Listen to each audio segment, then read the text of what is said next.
Episode 112। मैं पोक्यानजुन हूँ, त्यानलोंग अकादमी का एक मुख्य शिष्य। मैंने कभी भी पवित्र राजवंश मार्शल आर्ट महोत्सव में भाग नहीं लिया है। मैं इस बार मौज मस्ती में शामिल होने के लिए यहाँ हूँ। यह मेरी छोटी बहन फैंग याओआओ है। मैंने कभी भी पवित्र राजवंश मार्शल आर्ट महोत्सव में भाग नहीं लिया है, लेकिन मेरे पास पर्याप्त योग्यता होनी चाहिए। नियमों का पालन करें। वह हट्टा कट्टा नौजवान खुशमिजाज व्यक्तित्व का लग रहा था। उसे इस बात की परवाह नहीं थी कि दूसरे उसकी बात सुन रहे हैं या नहीं। जब वह आया तो उसने अपना और अपने बगल में बैठी महिला का परिचय दिया। कितनी शक्तिशाली आभा है। मुझे डर है कि यह आभा तांग जिऊ और ली युदाओ से कम नहीं है। क्या 12 संप्रदायों के बाहर ऐसा कोई शक्तिशाली युवा गुरु है? लैन युआ ने आश्चर्य से कहा। पोक्यानजुन, तुम इतनी लंबी बातें क्यों कर रहे हो? यहाँ शीर्ष 100 लोगों को छोड़कर बाकी सब बेकार हैं। क्या तुम परिचय के लायक हो? यद्यपि फैंग याओआओ आकर्षक थी, लेकिन उसके शब्द बहुत अच्छे नहीं लग रहे थे और वे बहुत सीधे और चोट पहुंचाने वाले थे। छोटी बहन, आप ऐसा नहीं कह सकती। आपकी और मेरी ताकत के साथ 80% ताकत और आधे कदम त्यानजुन याओ से ऊपर के योद्धाओं को छोड़कर मुझे डर है कि अगर हम उनसे भिड़ेंगे तो वे सभी मर जाएंगे। पोक्यानजुन ने मुस्कुराते हुए कहा, ये दूसरों के लिए आसान नहीं है, इसलिए उन्हें इतना दुख पहुंचाने की कोई जरूरत नहीं है। मैं तुम्हारी तरह पाखंडी कैसे हो सकता हूँ? मैंने आज अपने शब्द यही छोड़ दिए हैं। जो कोई भी मुझसे मिले उसे दूर रहना चाहिए, अन्यथा उसे बिना दया के मार दिया जाएगा। ये फैंग याओआओ स्पष्ट रूप से एक आकर्षक महिला है, लेकिन उसका हत्यारा स्वभाव भयावह है। वह हर बार बोलते समय लोगों की हत्या करने की बात करती है। वह वास्तव में दबंग है। इस त्यानलोंग अकादमी की उत्पत्ति क्या है? लिंग जियाओ भी उलझन में था। जूनियर बहन, मैंने सुना है कि यू हुआजोंग हाल ही में बहुत घमंडी हो गया है, खासकर लिंग जियाओ नाम का। उसने वास्तव में तलवार राजा संप्रदाय के चेन मिंग और जानवर राजा महल के धोखेबाजों को हराया और यहाँ तक कि जहर राजा को भी मार डाला। वांग ज़ोंग का दिल टूट गया है और इससे भी अधिक कष्टप्रद कि उसने पवित्र पुत्र का सम्मान करने की हिम्मत नहीं की। आपको क्या लगता है? ऐसा लग रहा था कि पोक्यानजुन जानबूझकर परेशानी खड़ी कर रही थी। मारना। फैंग याओआओ के शब्द केवल एक शब्द थे, लेकिन वे शत्रुता से भरे थे। उन दोनों के बीच बातचीत बहुत जोर से हो रही थी। युहुआ संप्रदाय की बात तो दूर, अन्य संप्रदायों ने भी इसे सुना। हाँ, वरिष्ठ भाई लिंग, कोई आपको उकसा रहा है। लिंग हाओ ने मुस्कुराते हुए कहा। यह महिला बहुत शक्तिशाली है और उसका मूल अज्ञात है। जूनियर भाई लिंग, आपको सावधान रहना चाहिए, दाई युलिंग ने याद दिलाया। लिंग जियो ने अपना हाथ लहराया और कहा, जैसा कि मैंने पहले कहा था, जो कोई भी मेरा अपमान करता है उसका हमेशा अपमान किया जाएगा। मैं किसी को भड़काने की पहल नहीं करूंगा, लेकिन अगर वे नहीं जानते कि कैसे जीना या मरना है तो मुझे असभ्य होने का दोष न दें। जैसा कि अपेक्षित था, वह युवा संप्रदाय का नेता है। वह बहुत दबंग है। युहुआ संप्रदाय के अन्य शिष्य अब लिंग जियाओ के नेतृत्व का अनुसरण कर रहे हैं। लिंग जियाओ की ताकत पूरे युहुआ संप्रदाय की ताकत है, जो उनके लिए भी बहुत फायदेमंद है। क्योंकि एक संप्रदाय का उत्थान होता है तो उस संप्रदाय के सभी शिष्यों को लाभ होगा। भाई लिंग, मैं यहाँ हूँ। इसी समय कुछ दूर से लोगों का एक और समूह वहां आ गया। ये दिव्य तलवार द्वार है, लेकिन इस बार अतीत से सीखे गए सबक सीखे गए हैं। दिव्य तलवार संप्रदाय द्वारा भेजा गया केवल एक प्रतियोगी है और वह है लॉन्ग चेन। आज लॉन्ग चेन की साधना 10% शक्ति और आधे चरण के त्यानजुन तक पहुंच गई है, जो लिंग जियाओ के बाद दूसरे स्थान पर है। ड्रैगन कबीला होने के योग्य है और इसकी साधना की गति लिंग जियो से भी तेज है। बेशक यह इस तथ्य से भी संबंधित है कि उनकी शक्ति बहुत लंबे समय तक दबा दी गई है, इसलिए एक बार जब यह बाहर आ जाएगी तो ये जारी रहेगी। जब ये दबी हुई शक्ति लगभग मुक्त हो जाएगी तो प्राकृतिक सुधार की गति धीरे धीरे धीमी हो जाएगी। हालांकि लॉन्ग चेन के पास केवल 10% शक्ति और आधा चरण त्यानजुन की साधना है। वह एक सुनहरा ड्रैगन है और उसके पास एक प्राचीन सुनहरे ड्रैगन की रक्तरेखा का हिस्सा है। एक बार जब वह एक दिव्य ड्रैगन के रूप में प्रवेश करता है तो उसकी शक्ति में बहुत सुधार होगा। इसलिए उसकी ताकत संभवतः उसकी साधना से कहीं अधिक मजबूत है।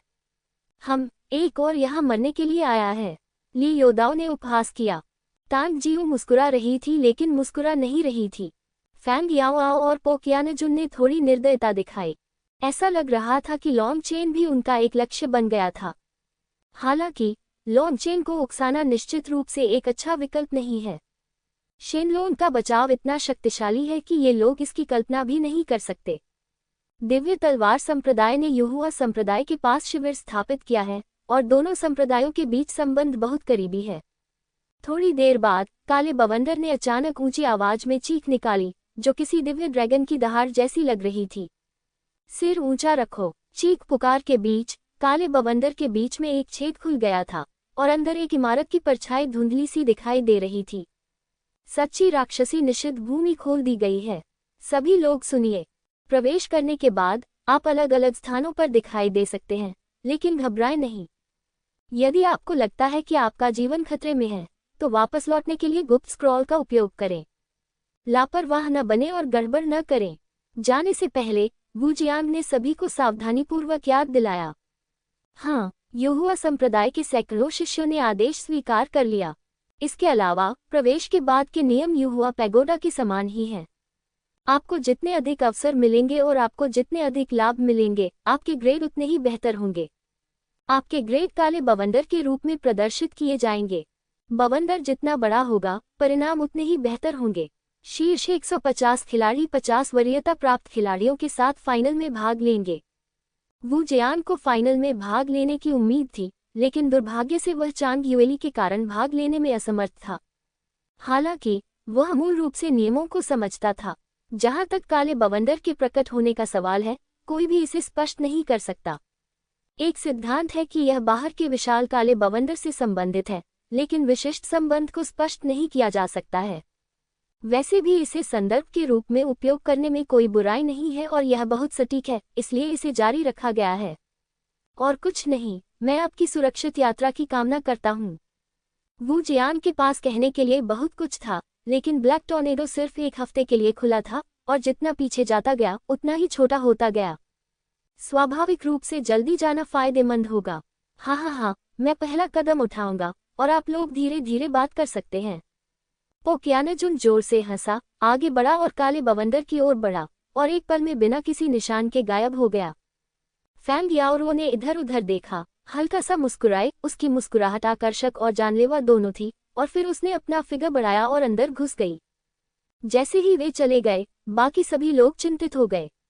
एक पल के लिए विभिन्न रंगों की रोशनियां और आकृतियां विशाल काले बवंडर की ओर बढ़ती रहीं, जो वास्तव में शानदार लग रहा था। युहुआ संप्रदाय और दिव्य तलवार संप्रदाय के लोग जल्दी में नहीं थे। अगर वे इस समय घुसते तो जाहिर है कि यह आसानी से संघर्ष का कारण बन सकता था। नतीजा ये हुआ कि उन्हें प्रवेश करने से पहले ही ब्लैक ड्रैगन स्क्रॉल से बाहर निकाल दिया गया। जब सभी लोग लगभग प्रवेश कर चुके थे, तब युहुआ संप्रदाय के लोग एक के बाद एक प्रवेश करने लगे। भाई लिंग लांग ने पहला कदम उठाया। दिव्य तलवार संप्रदाय के लांग चेन ने लिंग जियो की ओर अपने हाथ उठाए और उड़कर अंदर आ गए। अच्छे दोस्त, ये वाकई शानदार है। यहाँ केवल 12 संप्रदाय हैं और इतने सारे प्रतिभाशाली शिष्य हैं। मैं वास्तव में नहीं जानता कि पूरे तियानलोंग महाद्वीप में कितने प्रतिभाशाली नायक हैं। लिंग जियाओ राहत की सांस लेने से खुद को रोक नहीं सका। लॉन्ग चेन के प्रवेश करने के बाद वह भी काले बवंडर की ओर चल पड़ा। एक कहावत है, यह एक वरदान है, अभिशाप नहीं। यह एक ऐसा अभिशाप है जिसे टाला नहीं जा सकता। जो आपका होना चाहिए वह आपका है, और जो आपका नहीं होना चाहिए वह अर्थहीन है, भले ही आप जल्दबाजी करें। चाहे यह आशीर्वाद हो या अभिशाप, ये सिर्फ इसलिए नहीं बदलेगा क्योंकि आप जल्दी या देर से जाते हैं। चेन मेंग, जियान फैंग, एओ चू और बाकी सभी, मेरी बात सुनो। हमारे जियान वांग संप्रदाय के इस तरह के पतन का कारण युहुआ संप्रदाय है, इसलिए इसे याद रखें। प्रवेश करने के बाद चाहे आप युहुआ संप्रदाय से किसी से भी मिलें, जब तक आप उन्हें मार सकते हैं तब तक कोई फर्क नहीं पड़ता कि आप फाइनल में प्रवेश नहीं कर पाए हैं। फाइनल में अकेले जियान वूजी ही काफी है। खास तौर पर याद रखना, लिंग जियाओ को मरना ही होगा। अगर तुम कर सको तो दूसरों को मार डालो, लेकिन लिंग जियाओ को बख्शा नहीं जाना चाहिए। तुम उसके विरोधी नहीं हो। तुम दूसरों के साथ मिलकर लड़ सकते हो, लेकिन तुम उसे जिंदा नहीं छोड़ सकते। जियान वांग संप्रदाय के नेता चेन नानकसिंग लिंग जियाओ और युहुआ संप्रदाय से बहुत नफरत करते थे। हालांकि उन्हें लगता था कि लिंग जियाओ अगर फाइनल में भी प्रवेश कर गया तो भी वह पवित्र पुत्र से हार जाएगा और वह पवित्र पुत्र के लिए गाय और घोड़े की तरह काम करेगा। लेकिन उसने सोचा कि लिंग जियाओ के लिए यह बहुत सस्ता होगा। ऐसी नाजुक सुंदरता और भविष्य के पवित्र सम्राट का दास होना एक आशीर्वाद होगा, न कि सजा। इसलिए वह चाहता था कि लिंगजियो अब मर जाए। चेन मेंग को स्वाभाविक रूप से कोई आपत्ति नहीं थी। एओचू मुख्य शिष्य था जो पहले भी एकांतवास में रह चुका था। उसका दोस्त लिंग शियाओ के हाथों मर गया था, इसलिए उसने मना नहीं किया। केवल जियान फैंग ने भौहें सिकुड़ी। तलवार राजा संप्रदाय में उसका जीवन अच्छा नहीं था, लेकिन उसे संप्रदाय मास्टर के आदेशों का पालन करना था, इसलिए ऐसा लगता था कि उसके पास कार्रवाई करने के अलावा कोई विकल्प नहीं था। हालांकि वह किसी भी घृणित साधन का उपयोग नहीं करेगा, इसलिए वह सीधे अंदर जाएगा। यदि वह हार जाता तो ऐसा इसलिए होता क्योंकि वह सक्षम नहीं था, और यदि वह जीत जाता तो ऐसा इसलिए होता क्योंकि लिंगजियो दूसरों की तरह कुशल नहीं था। जहां तक तलवार राजा संप्रदाय के अन्य प्रतियोगियों की बात है, वे पूरी तरह से चेन नानकसिंह के आदेश के अधीन थे और स्वाभाविक रूप से आदेशों के अनुसार कार्य करेंगे। हर किसी के अपने अपने विचार थे और वे सच्चे दानव निषिद्ध भूमि में प्रवेश कर गए। जिन गुआन तियानजुन ने चेन नानकसिंह पर नजर डाली और वू जियांग से धीमी आवाज में कहा, मास्टर, चेन नानकसिंह लिंगजियो के लिए बुरा हो सकता है। केवल लिंगजियो ही नहीं, वह बुरा आदमी हमारे युहुआ संप्रदाय के सभी शिष्यों को निशाना बना सकता है। वू जियांग ने ठंडे स्वर में कहा, लेकिन बुरा आदमी खुद ऐसा नहीं कर सकता। अगर वह ऐसा करता है तो वह अपनी पत्नी और अपने सैनिकों दोनों को खो सकता है। ये सही है। लान यूएर, लेंग हाओ और दाई यूलिंग के साथ खिलवाड़ करना आसान नहीं है, और झाओ जी भी मारने में निर्णायक है। जहां तक लिंगजियो का सवाल है, वह हमेशा से ऐसा व्यक्ति रहा है जो कभी नुकसान नहीं उठाता। जो कोई भी उसे भड़काने की हिम्मत करता है, उसे बस कड़वे फल का इंतजार करना चाहिए। जिन गुआन तियानजुन ने जियानवांग शहर में जो कुछ हुआ उसके बारे में सोचा और मुस्कुराए बिना नहीं रह सका। मेंटिस सिकाडा का पीछा करता है, लेकिन उसे यह उम्मीद नहीं होती कि यह सिकाडा नहीं, बल्कि एक राक्षस है जिसके सिर पर सिकाडा है। अगर इसे खा लिया जाता है तो वह केवल अपनी मूर्खता को ही दोषी ठहरा सकता है। जैसे ही वह काले बवंडर में प्रवेश किया, लिंगजियो को लगा कि उसका शरीर तेज हवा के साथ अनायास ही उड़ गया।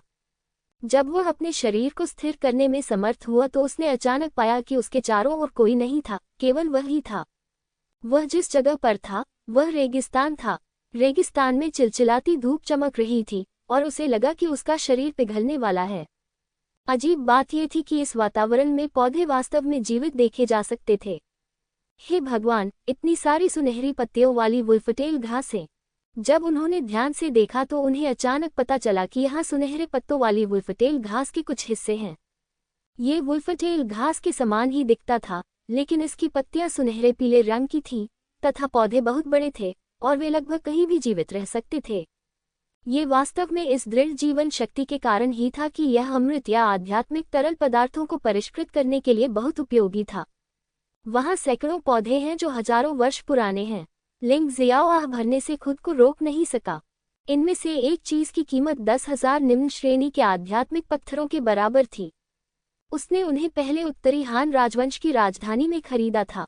अगर इन सुनहरी पत्ती वाली वुल्फटेल घासों को सुनहरी पत्ती वाली ताकतवर गोलियों में परिष्कृत किया जाए, तो उनका इस्तेमाल शारीरिक शक्ति को फिर से भरने और कठोर वातावरण में जीवित रहने को बढ़ाने के लिए किया जा सकता है। उनका मूल्य 10 गुना बढ़ जाएगा और एक गोली की कीमत 1 लाख निम्न श्रेणी के आध्यात्मिक पत्थरों के बराबर होगी। और ये दवा केवल एक पीले ग्रेड निम्न स्तर की गोली थी और लिंगजियो इसे परिष्कृत कर सकता था। सबसे महत्वपूर्ण बात कि स्वर्ग क्षेत्र के योद्धा भी इस चीज को पसंद करेंगे। आखिरकार अस्तित्व को बढ़ाना वास्तव में महत्वपूर्ण है। ये सोचकर लिंगजियो ने अपना हाथ लहराया और पहाड़ों और नदियों की दुनिया में सैकड़ों हजार साल पुरानी सुनहरी पत्ती वाली भेड़िया घास जमा हो गई। हालांकि जैसे ही वह मुड़कर दूसरी जगह खोजने वाला था, उसे अचानक रेत में कुछ हिलता हुआ महसूस हुआ। टकराना। रेत के ढेर से 10 मीटर से अधिक ऊंची रेत की आंधी उठी और फिर एक अजीब रेगिस्तानी विशालकाय छिपकली प्रकट हुई। ये बहुत बड़ा है और इसका अधिकांश भाग रेत में दबा हुआ है। जैसे ही ये दिखाई दिया, रेगिस्तानी विशालकाय छिपकली ने एक विशाल रेत का तूफान बनाया और लिंगजियो पर बमबारी की। इस तरह के राक्षस के पास बिल्कुल भी आईक्यू नहीं है और उनके दिमाग में केवल एक ही चीज है, हत्या करना। लिंगजियो ने थोड़ा सा भौहें सिकुड़ी और फिर हवा में एक तलवार टूट गई। झनकार। यद्यपि केवल एक ही सच्ची की हुई तलवार थी, ये जानवर केवल एक 9वें स्तर का जादुई जानवर था। अभी तक एक जानवर राजा के स्तर पर नहीं था और यह इसे भेदने में सक्षम नहीं था, यहाँ तक कि एक भी निशान नहीं छोड़ पाया और केवल रेत के तूफान को हरा दिया। इतना मजबूत बचाव, लेकिन ये बेकार है, लिंग जियो ने कहा, और 2 की हुई तलवारें एक में संघनित हो गईं और फिर से बाहर निकल आईं, जिसमें विनाशकारी इच्छा की एक छोटी मात्रा थी। पफ, सबसे शक्तिशाली विनाशकारी इच्छा शक्ति विनाश की है, और चाहे रक्षा कितनी भी मजबूत क्यों न हो, वह इस भयावह शक्ति का विरोध नहीं कर सकती। रेगिस्तानी विशालकाय छिपकली को की हुई तलवार द्वारा सीधे 2 भागों में विभाजित कर दिया गया, जिससे एक आंतरिक गोली बाहर आ गई जो सुनहरे प्रकाश से चमक रही थी, और खून रेगिस्तान में फैल गया। लिंग जियो ने राक्षस की गोली को भंडारण रिंग में डाल दिया और फिर चलना जारी रखा। उनके निर्णय के अनुसार अन्य भाग लेने वाले योद्धाओं को भी इसी तरह की चीजों का सामना करना पड़ सकता है, लेकिन हर किसी को अलग अलग अवसरों का सामना करना पड़ता है, इसलिए उनके सामने आने वाले खतरे स्वाभाविक रूप से अलग अलग होते हैं, और ऐसे कई लोग होने चाहिए जो समाप्त हो गए हों। जैसा कि उसने अनुमान लगाया, इस समय एक के बाद एक समाप्त हो रहे सभी लोगों ने खतरे का सामना करने के बाद भागने के लिए गुप्त स्क्रॉल का उपयोग किया, क्योंकि उन्हें लगा कि उनके सामने शक्तिशाली अस्तित्व से निपटने के लिए उनके पास कोई ताकत नहीं है। हालांकि इन बातों का लिंग जियो से कोई लेना देना नहीं था, उसे बस चुपचाप उस रास्ते पर चलना था जिस पर वह चलना चाहता था। असली दानव निषिद्ध भूमि वास्तव में निषिद्ध भूमि होने के योग्य थी। अभी अभी सुनहरी पत्ती वाली भेड़िया घास छोड़ने के बाद लिंग जियो अभी 500 मीटर से भी कम चला था और मुसीबत का सामना करना पड़ा। अचानक रेगिस्तान में रहने वाले बिच्छुओं का एक समूह दिखाई दिया।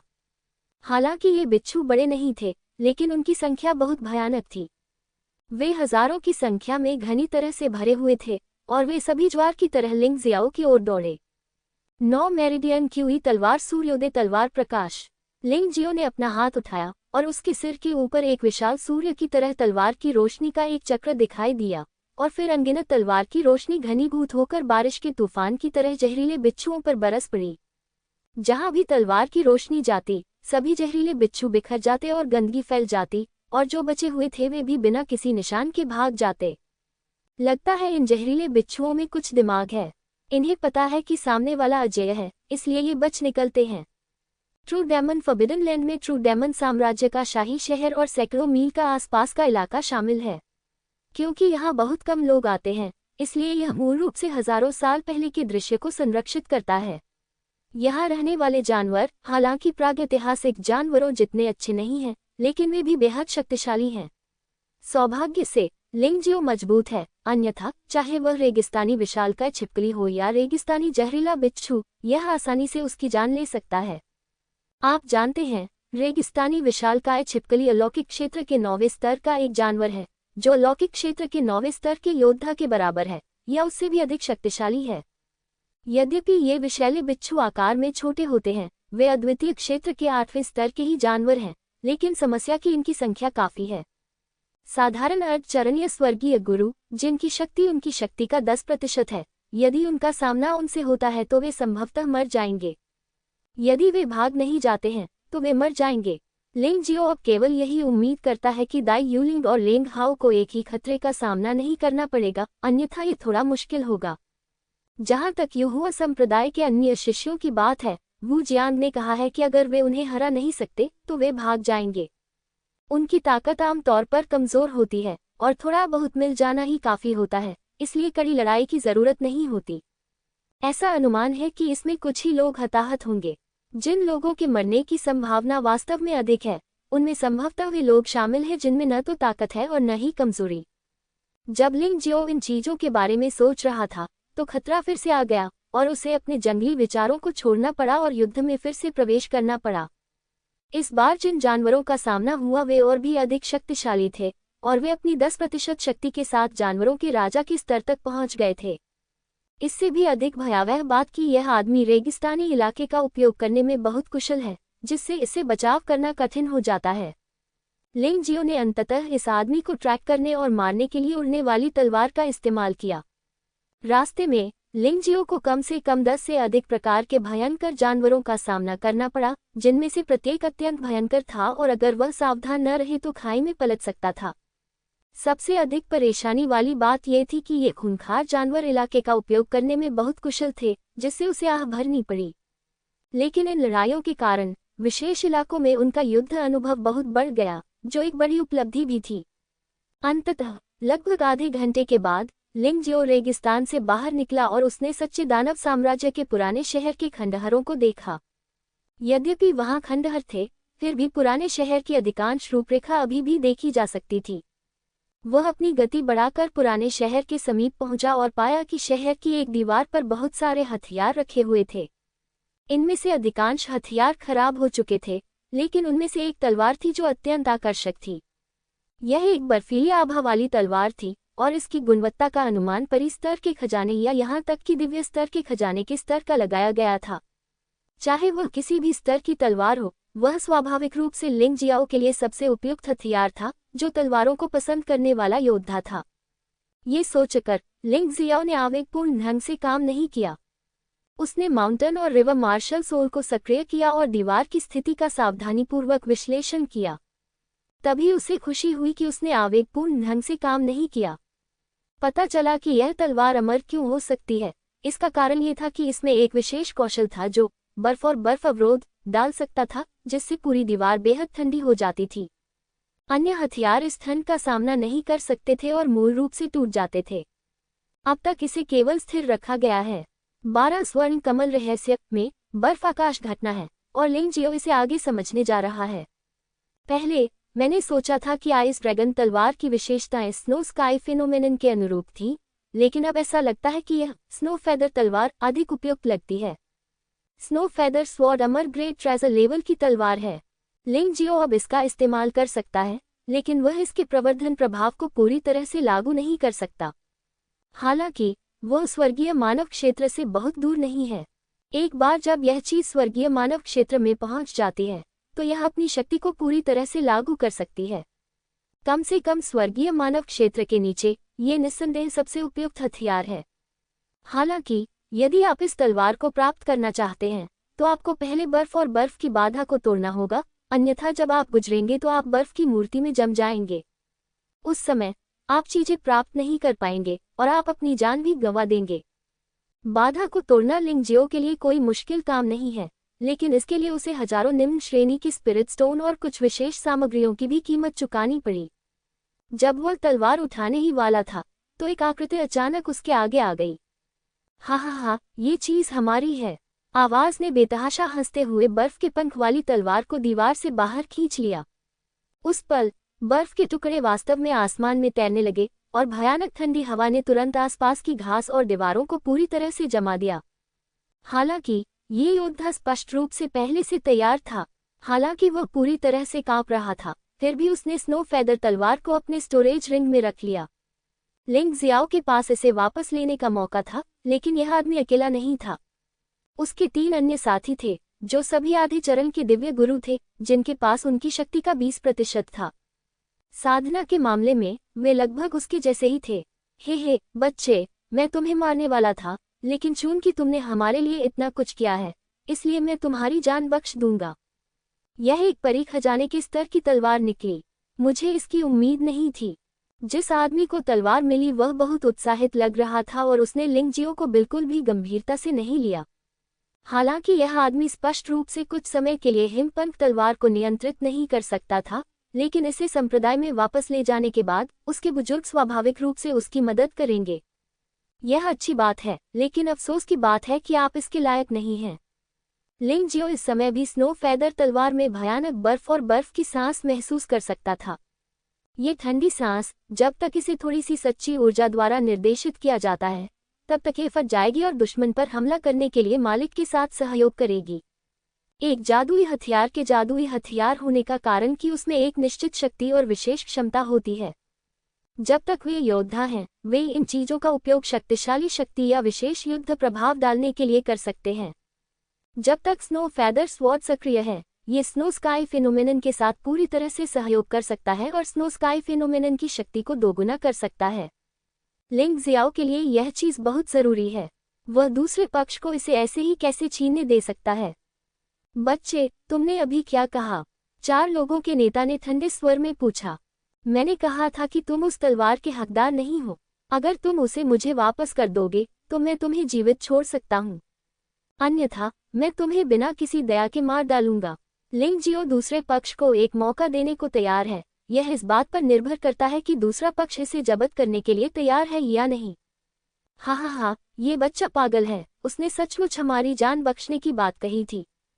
बुद्धिहीन लड़के, अभी तो हमने कहा था कि हम तुम्हारी जान बख्श देंगे, लेकिन अब अगर तुम्हारे पैर काट भी दिए जाएं, तो भी हम तुम्हारी जान बख्श सकते हैं।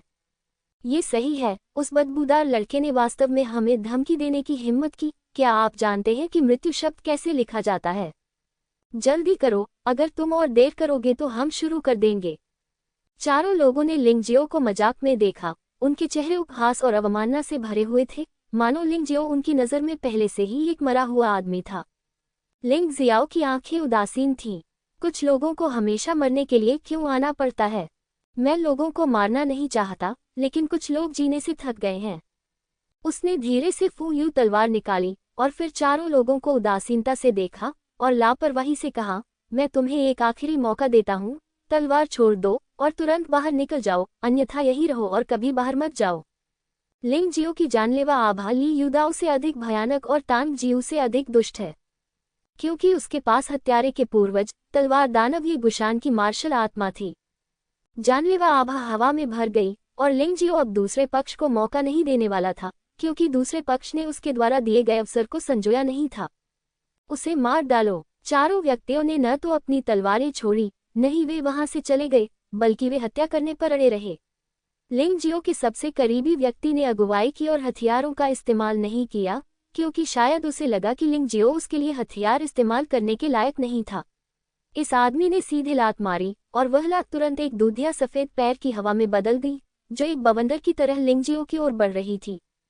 लिंग जियो ने अपने हाथ में वर्षा आवरण तलवार पकड़ी, लेकिन उसने तलवार का उपयोग नहीं किया क्योंकि चारों में से कोई भी योग्य नहीं था। उसने वर्षा को ढकने वाली तलवार इसलिए निकाली थी ताकि वह अंधेरे में छिपे ओरियों से सावधान रह सके। पूफ! एक काले सुनहरे रंग की हवाई तलवार चमकी और तुरंत योद्धा के सिर में घुस गई।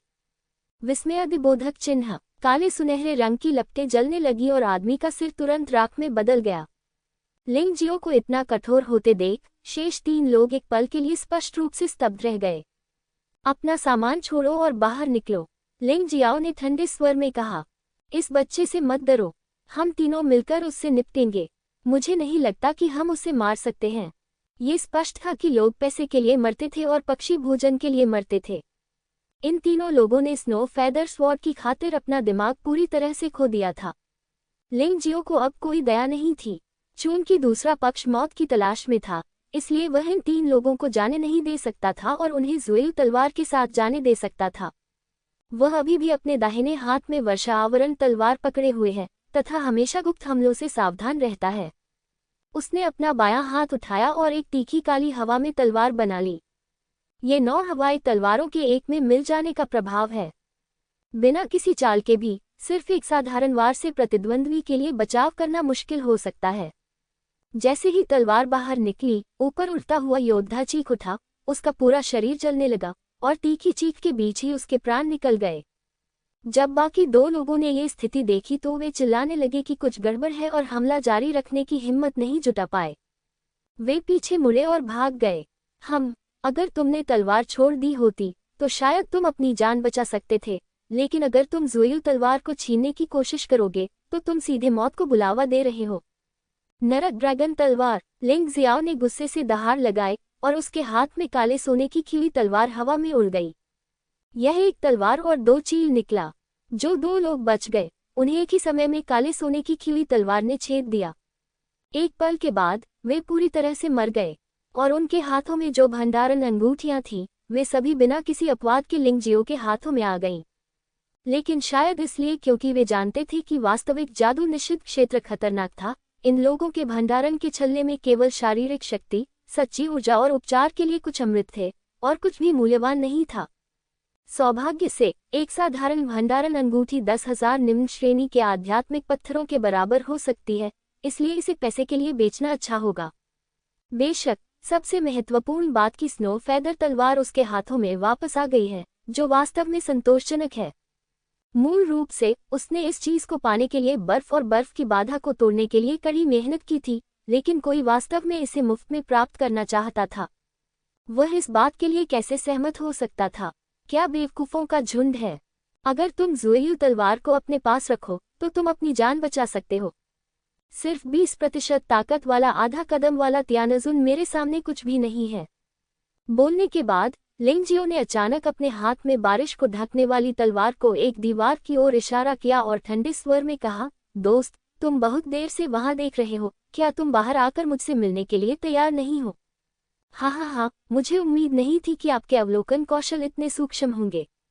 वह आदमी हंसा और दीवार के पीछे से बाहर निकल गया। मैं न केवल अपने निरीक्षणों में सावधान हूँ, बल्कि मैं बहुत मजबूत भी हूँ। चूंकि आपने अभी अभी युद्ध देखा है, इसलिए आपके मन में कोई अन्य इरादा नहीं होना चाहिए, है न? लिंगजियो ने अपने सामने अजीब दिखने वाली महिला को देखा और पूछा। वह स्वाभाविक रूप से इस महिला को जानता था, क्योंकि वह वानशी थी, जो बिशुई पैलेस की शिष्या थी, जिसका परिचय वू जियांग ने पहले कराया था। उस समय वू जियांग ने कहा कि यह महिला पिछले मार्शल आर्ट फेस्टिवल में 79वें स्थान पर थी। उसकी ताकत बहुत भयानक थी। हालांकि उसकी रैंकिंग अधिक नहीं थी, लेकिन वह सांप की आत्मा का उपयोग करने में बीस्ट किंग पैलेस के सभी शिष्यों से बेहतर थी। वह करीब नहीं आ सकती थी, लोगों में से एक, लेकिन अब लिंगजियो न केवल उसके करीब था, बल्कि उससे जुड़ भी गया था। हाँ, हालांकि तुमने अपने ही स्तर के 4 योद्धाओं को मार गिराया, और यह आसान लग रहा था, और तुम्हारी ताकत वास्तव में अच्छी कही जा सकती है, लेकिन मेरी नज़र में ये कुछ भी नहीं है। वानशी ने थोड़ा मुस्कुराया, अपना सिर हिलाया और कहा, तुमने उन्हें बस एक मौका दिया, फिर मैं तुम्हें एक मौका दे सकता हूँ, तलवार नीचे रख सकता हूँ, और फिर छोड़ सकता हूँ। मैं तुम्हारी जान ले सकता हूँ। क्या तुमने युहुआ संप्रदाय के एक शिष्य को मार डाला? लिंगजियो ने अचानक पूछा। ये सही है, असाधारण क्षेत्र के 5वें स्तर के एक शिष्य ने मेरे सामने दया की भीख मांगी, लेकिन मैंने उसे मौका नहीं दिया। आखिरकार हमारे बिशुई पैलेस में 12 संप्रदाय के शिष्यों के सिर अभी भी बहुत मूल्यवान हैं, इसलिए मैंने उन्हें काट दिया। उसका सिर। वानशी ने अपनी कमर पर विशेष रूप से उपचारित सिर की ओर इशारा किया और मुस्कुराते हुए कहा, यदि आप नहीं मानेंगे तो परिणाम उसके जैसा ही होगा। सचमुच ये दुख की बात है कि मुझे दूसरों द्वारा हेरफेर किया जाना पसंद नहीं है। लिंगजियो ने बर्फपंख तलवार को दूर रख दिया और फिर धुंध तलवार को बाहर निकाल लिया। बाएं हाथ में धुंध तलवार और दाहिने हाथ में वर्षा को ढकने वाली तलवार। प्रतिद्वंद्वी एक अच्छा प्रतिद्वंद्वी है, और लिंगजियो कोहरे आकाशीय घटना की शक्ति की कोशिश करने की योजना बना रहा है। और यदि आप हमारे युहुआ संप्रदाय के शिष्यों को मार देते हैं, तो हमारे लिए एक दूसरे के साथ अच्छे संबंध रखना संभव नहीं होगा। लिंगजियाओ ने अंत में कहा, हाँ, तुम मेरा क्या कर सकते हो? यद्यपि तुम युहुआ संप्रदाय के मुख्य शिष्य हो, और भले ही तुमने सदाम चान को मार डाला हो, मैंने वह लड़ाई देखी है, और तुमने उस मूर्ख को रोक दिया। अब मैं तुम्हें हिमपंख तलवार रखने का मौका देता हूँ, अन्यथा तुम मर जाओगे। वानशी मुस्कुराती रही, लेकिन लिंगजियाओ उसकी मुस्कान में कुछ सावधानी देख सकता था। वानशी के चरित्र के कारण लिंगजियाओ को जाने देना असंभव था। उसने ऐसा निर्णय केवल इसलिए लिया क्योंकि वह लिंगजियाओ से डरती थी और लिंगजियाओ का सीधे सामना नहीं करना चाहती थी।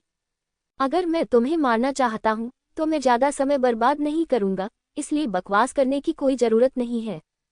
लिंगजियाओ हल्का सा मुस्कुराया।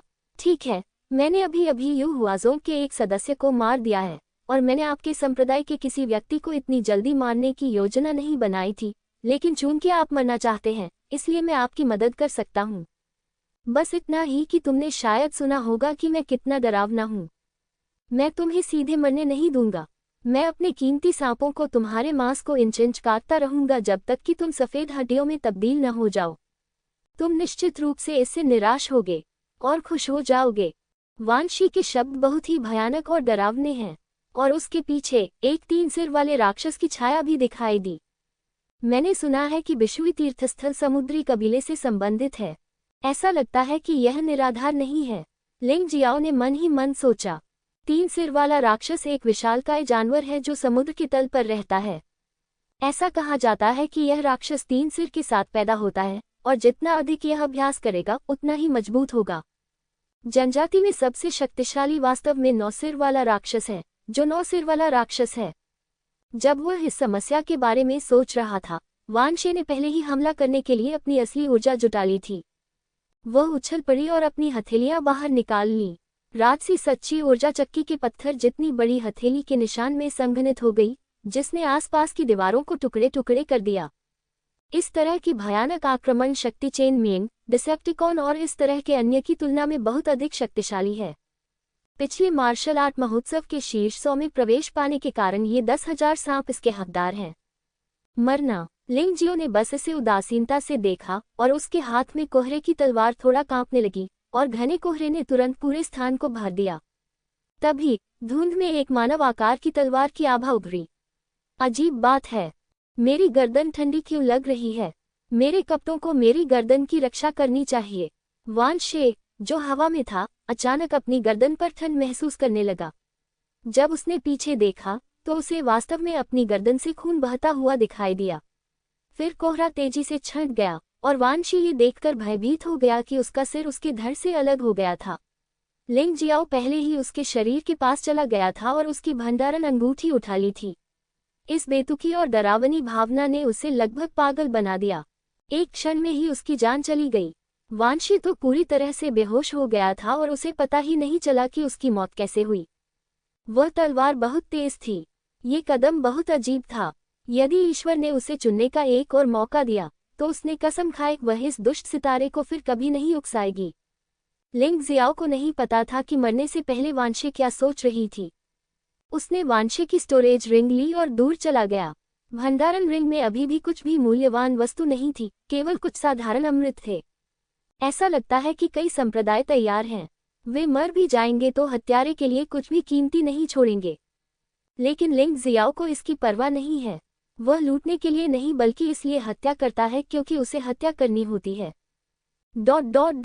सच्चे दानव निषिद्ध भूमि में हर जगह खतरे हैं और ये संकट केवल खूंखार जानवर और भयानक जाल नहीं है।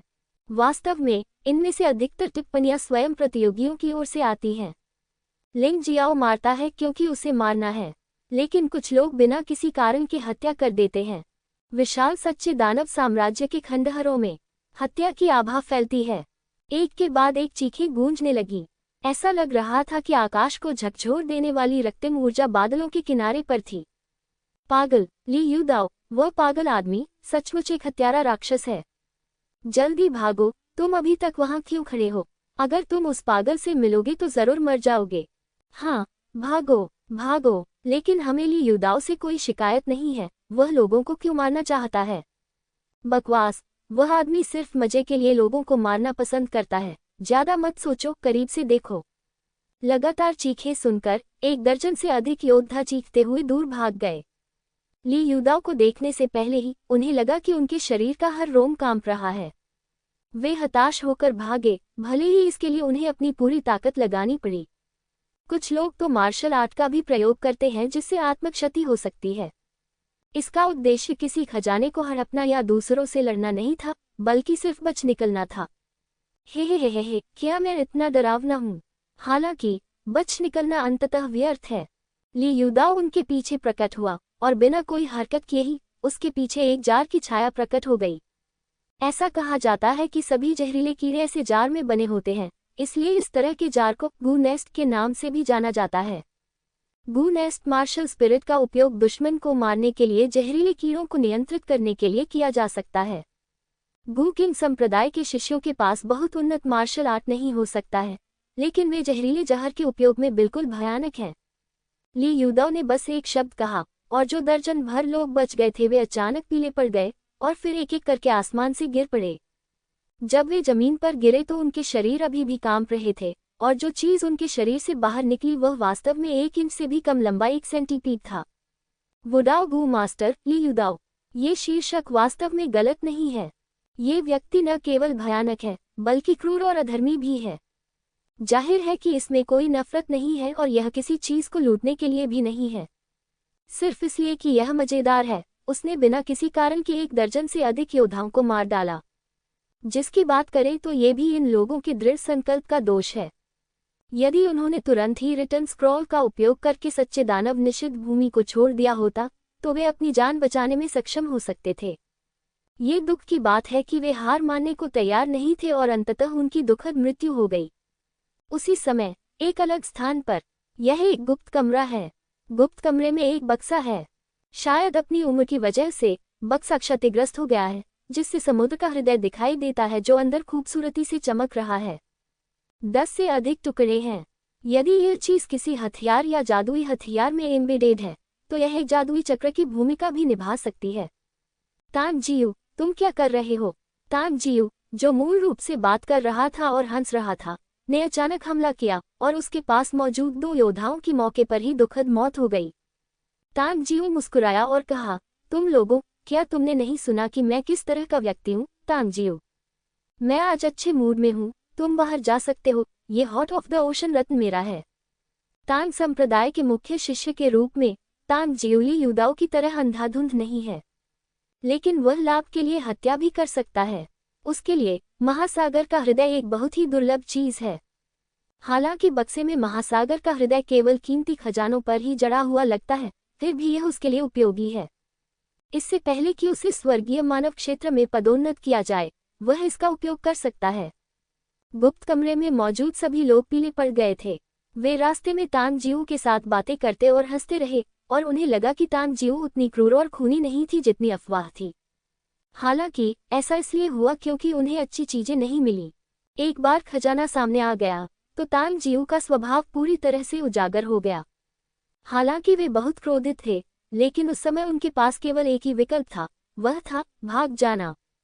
वे अच्छी तरह जानते थे कि तानजियू कितना भयानक था। अगर वे वहां रुके तो सिर्फ मरेंगे। ओह, वैसे जल्दी से भाग जाना बेहतर है। अगर मैं महासागर के इन 10 दिलों को ले जाऊं और आपने मेरी हमले की सीमा नहीं छोड़ी तो मुझे खेद है, मुझे खुजली होगी। ली युदाओ को खेलना पसंद है और तानजियू को भी। बस बात की दोनों अलग अलग तरीके से खेलते हैं। ली युदाओ को लोगों के मरने से पहले का दर्द देखना पसंद है और वह बहुत खुश होता है। तानजियू को लोगों को अपने द्वारा हेरफेर करते हुए देखना पसंद है, वह इसका आनंद लेता है। अन्य लोगों के जीवन और मृत्यु को नियंत्रित करना तानजियू के लिए वास्तव में अद्भुत है। जाना। गुप्त कमरे में मौजूद लोगों ने तानजियू की बातें सुनकर ज्यादा नहीं सोचा, क्योंकि वे जानते थे कि वहां रुकने से मौत हो जाएगी और भाग जाना बचने का एक तरीका हो सकता है। वे बहुत तेज थे और एक सांस में 100 मीटर तक उड़ सकते थे। बेहतर शारीरिक कौशल वाले लोग 2 या 300 मीटर तक दौड़ भी सकते थे। तानजियू को उन महासागरीय हृदयों को इकट्ठा करने में कम से कम 4 या 5 सांसें लगी और वे 5 या 600 मीटर या यहाँ तक कि 7 या 800 मीटर तक दौड़ सकते थे। साधारण योद्धाओं की आक्रमण सीमा इतनी अधिक नहीं होती, इसलिए उन्होंने सोचा कि वे इस बार तानजियू से अपनी जान बचा सकते हैं। जहाँ तक महासागर हृदय की बात है, अगर उनके पास ये नहीं है तो उनके पास ये नहीं है। वैसे भी असली दानव निषिद्ध भूमि बहुत बड़ी थी और शायद वे कुछ और पा सकें। तानजियू महासागर हृदय को लेने के लिए मुड़ा, लेकिन उसके मुंह के कोने पर एक क्रूर और आत्मसंतुष्ट मुस्कान दिखाई दी। मूर्खों, क्या तुम्हें पता है कि प्राचीन समय में ऐसे कुलीन लोग थे जो जानबूझकर उन कैदियों को रिहा कर देते थे और फिर मजे के लिए उनका शिकार करते थे। एक ही सांस में सबसे तेज दौड़ने वाला व्यक्ति 300 मीटर दूर था। 2 सांसों में सबसे तेज व्यक्ति 700 मीटर दूर था। हालांकि इस समय तानजियू ने अपना सिर घुमा लिया था। महासागर का हृदय एकत्रित करने में उसे केवल 2 सांसें लगी। यह ऐसी बात थी जिसकी भागने वाले लोगों ने कभी उम्मीद नहीं की थी। उन्होंने तान संप्रदाय की अद्वितीय तकनीक 1000 स्वर्ण हाथ का गलत आकलन किया और उसे कमाका। इस तकनीक का प्रयोग मूलतः छिपे हुए हथियारों का अभ्यास करने के लिए किया जाता था, लेकिन जब इसका प्रयोग चीजें उठाने के लिए किया जाता था तब भी ये बहुत तेज थी। तुम मरने के लायक हो। जीवन रोधक सुइयां, 3000 जीवन। जैसे ही तानजियू ने अपने मुंह के कोने पर व्यंग्यात्मक मुस्कान लाई, उसने अपने हाथ हिलाए और 1 दर्जन से अधिक जहरीली सुइयां हवा में फूट पड़ी। ये साधारण सा दिखने वाला हमला वास्तव में जानलेवा इरादे से किया गया था। दर्जनों जहरीली सुइयां इस तरह से घूम रही थीं, मानो वे हवा में एकीकृत हो गई हों, और वे हवा के उतार चढ़ाव के साथ पूरी तरह से सुसंगत थीं, जिससे भागने वाले योद्धाओं को उनके अस्तित्व का बिल्कुल भी पता नहीं चला। जीवन अवरोधक सुई न केवल पता लगाने योग्य नहीं है, बल्कि बिजली की तरह तेज भी है। आह! अचानक एक तीखी चीख सुनाई दी और योद्धा, जो अपेक्षाकृत धीमा था, की भौहों के बीच एक लाल बिंदु दिखाई दिया। एक जहरीली सुई उस आदमी के सिर के पीछे से लेकर माथे तक घुस गई थी। वह दर्द से कराह रहा था और संघर्ष कर रहा था, और धीरे धीरे तानजियू की ठंडी मुस्कान में उसकी जान चली गई। इस समय भाग रहे लोगों को अचानक समझ में आ गया कि तानजिऊ ने हमला करना शुरू कर दिया है। तभी उन्हें एहसास हुआ कि वे निशाना बन गए हैं। फिर एक और अधिक पागलपन भरा पलायन शुरू हुआ। हालांकि ये बेकार था। उनके भागने से केवल तानजिऊ की तिरस्कार भरी मुस्कान ही आकर्षित हुई। आह आह, एक के बाद एक चीखें गूंजने लगी और मौत के निशान बहुत दयनीय थे। एक के बाद एक उन योद्धाओं ने कोई प्रतिरोध नहीं दिखाया और तानजिऊ द्वारा पूरी तरह से मूर्ख बनाए गए। वास्तव में यदि उन्होंने समूहों में हमला किया होता तो तानजिऊ के लिए इतनी आसानी से सफल होना असंभव होता। ऐसा इसलिए था क्योंकि उन्हें डर था कि वे ऐसी दयनीय स्थिति में फंस जाएंगे। अंततः किसी को होश आया और उसने रिटर्न स्क्रॉल का सीधे उपयोग किया, जो सफेद रोशनी में बदल गया और गायब हो गया। यहाँ मरने से बेहतर है कि यहाँ से मिट जाऊं। क्या आप अभी भी भागना चाहते हैं? तानजिऊ ने थोड़ा सा मुंह सिकुड़ा। जिस व्यक्ति को वह मारना चाहता था वह इस तरह से बच नहीं सकता था। उसके पीछे एक अजीब सा साया दिखाई दिया। वह 1000 भुजाओं वाला राक्षस था।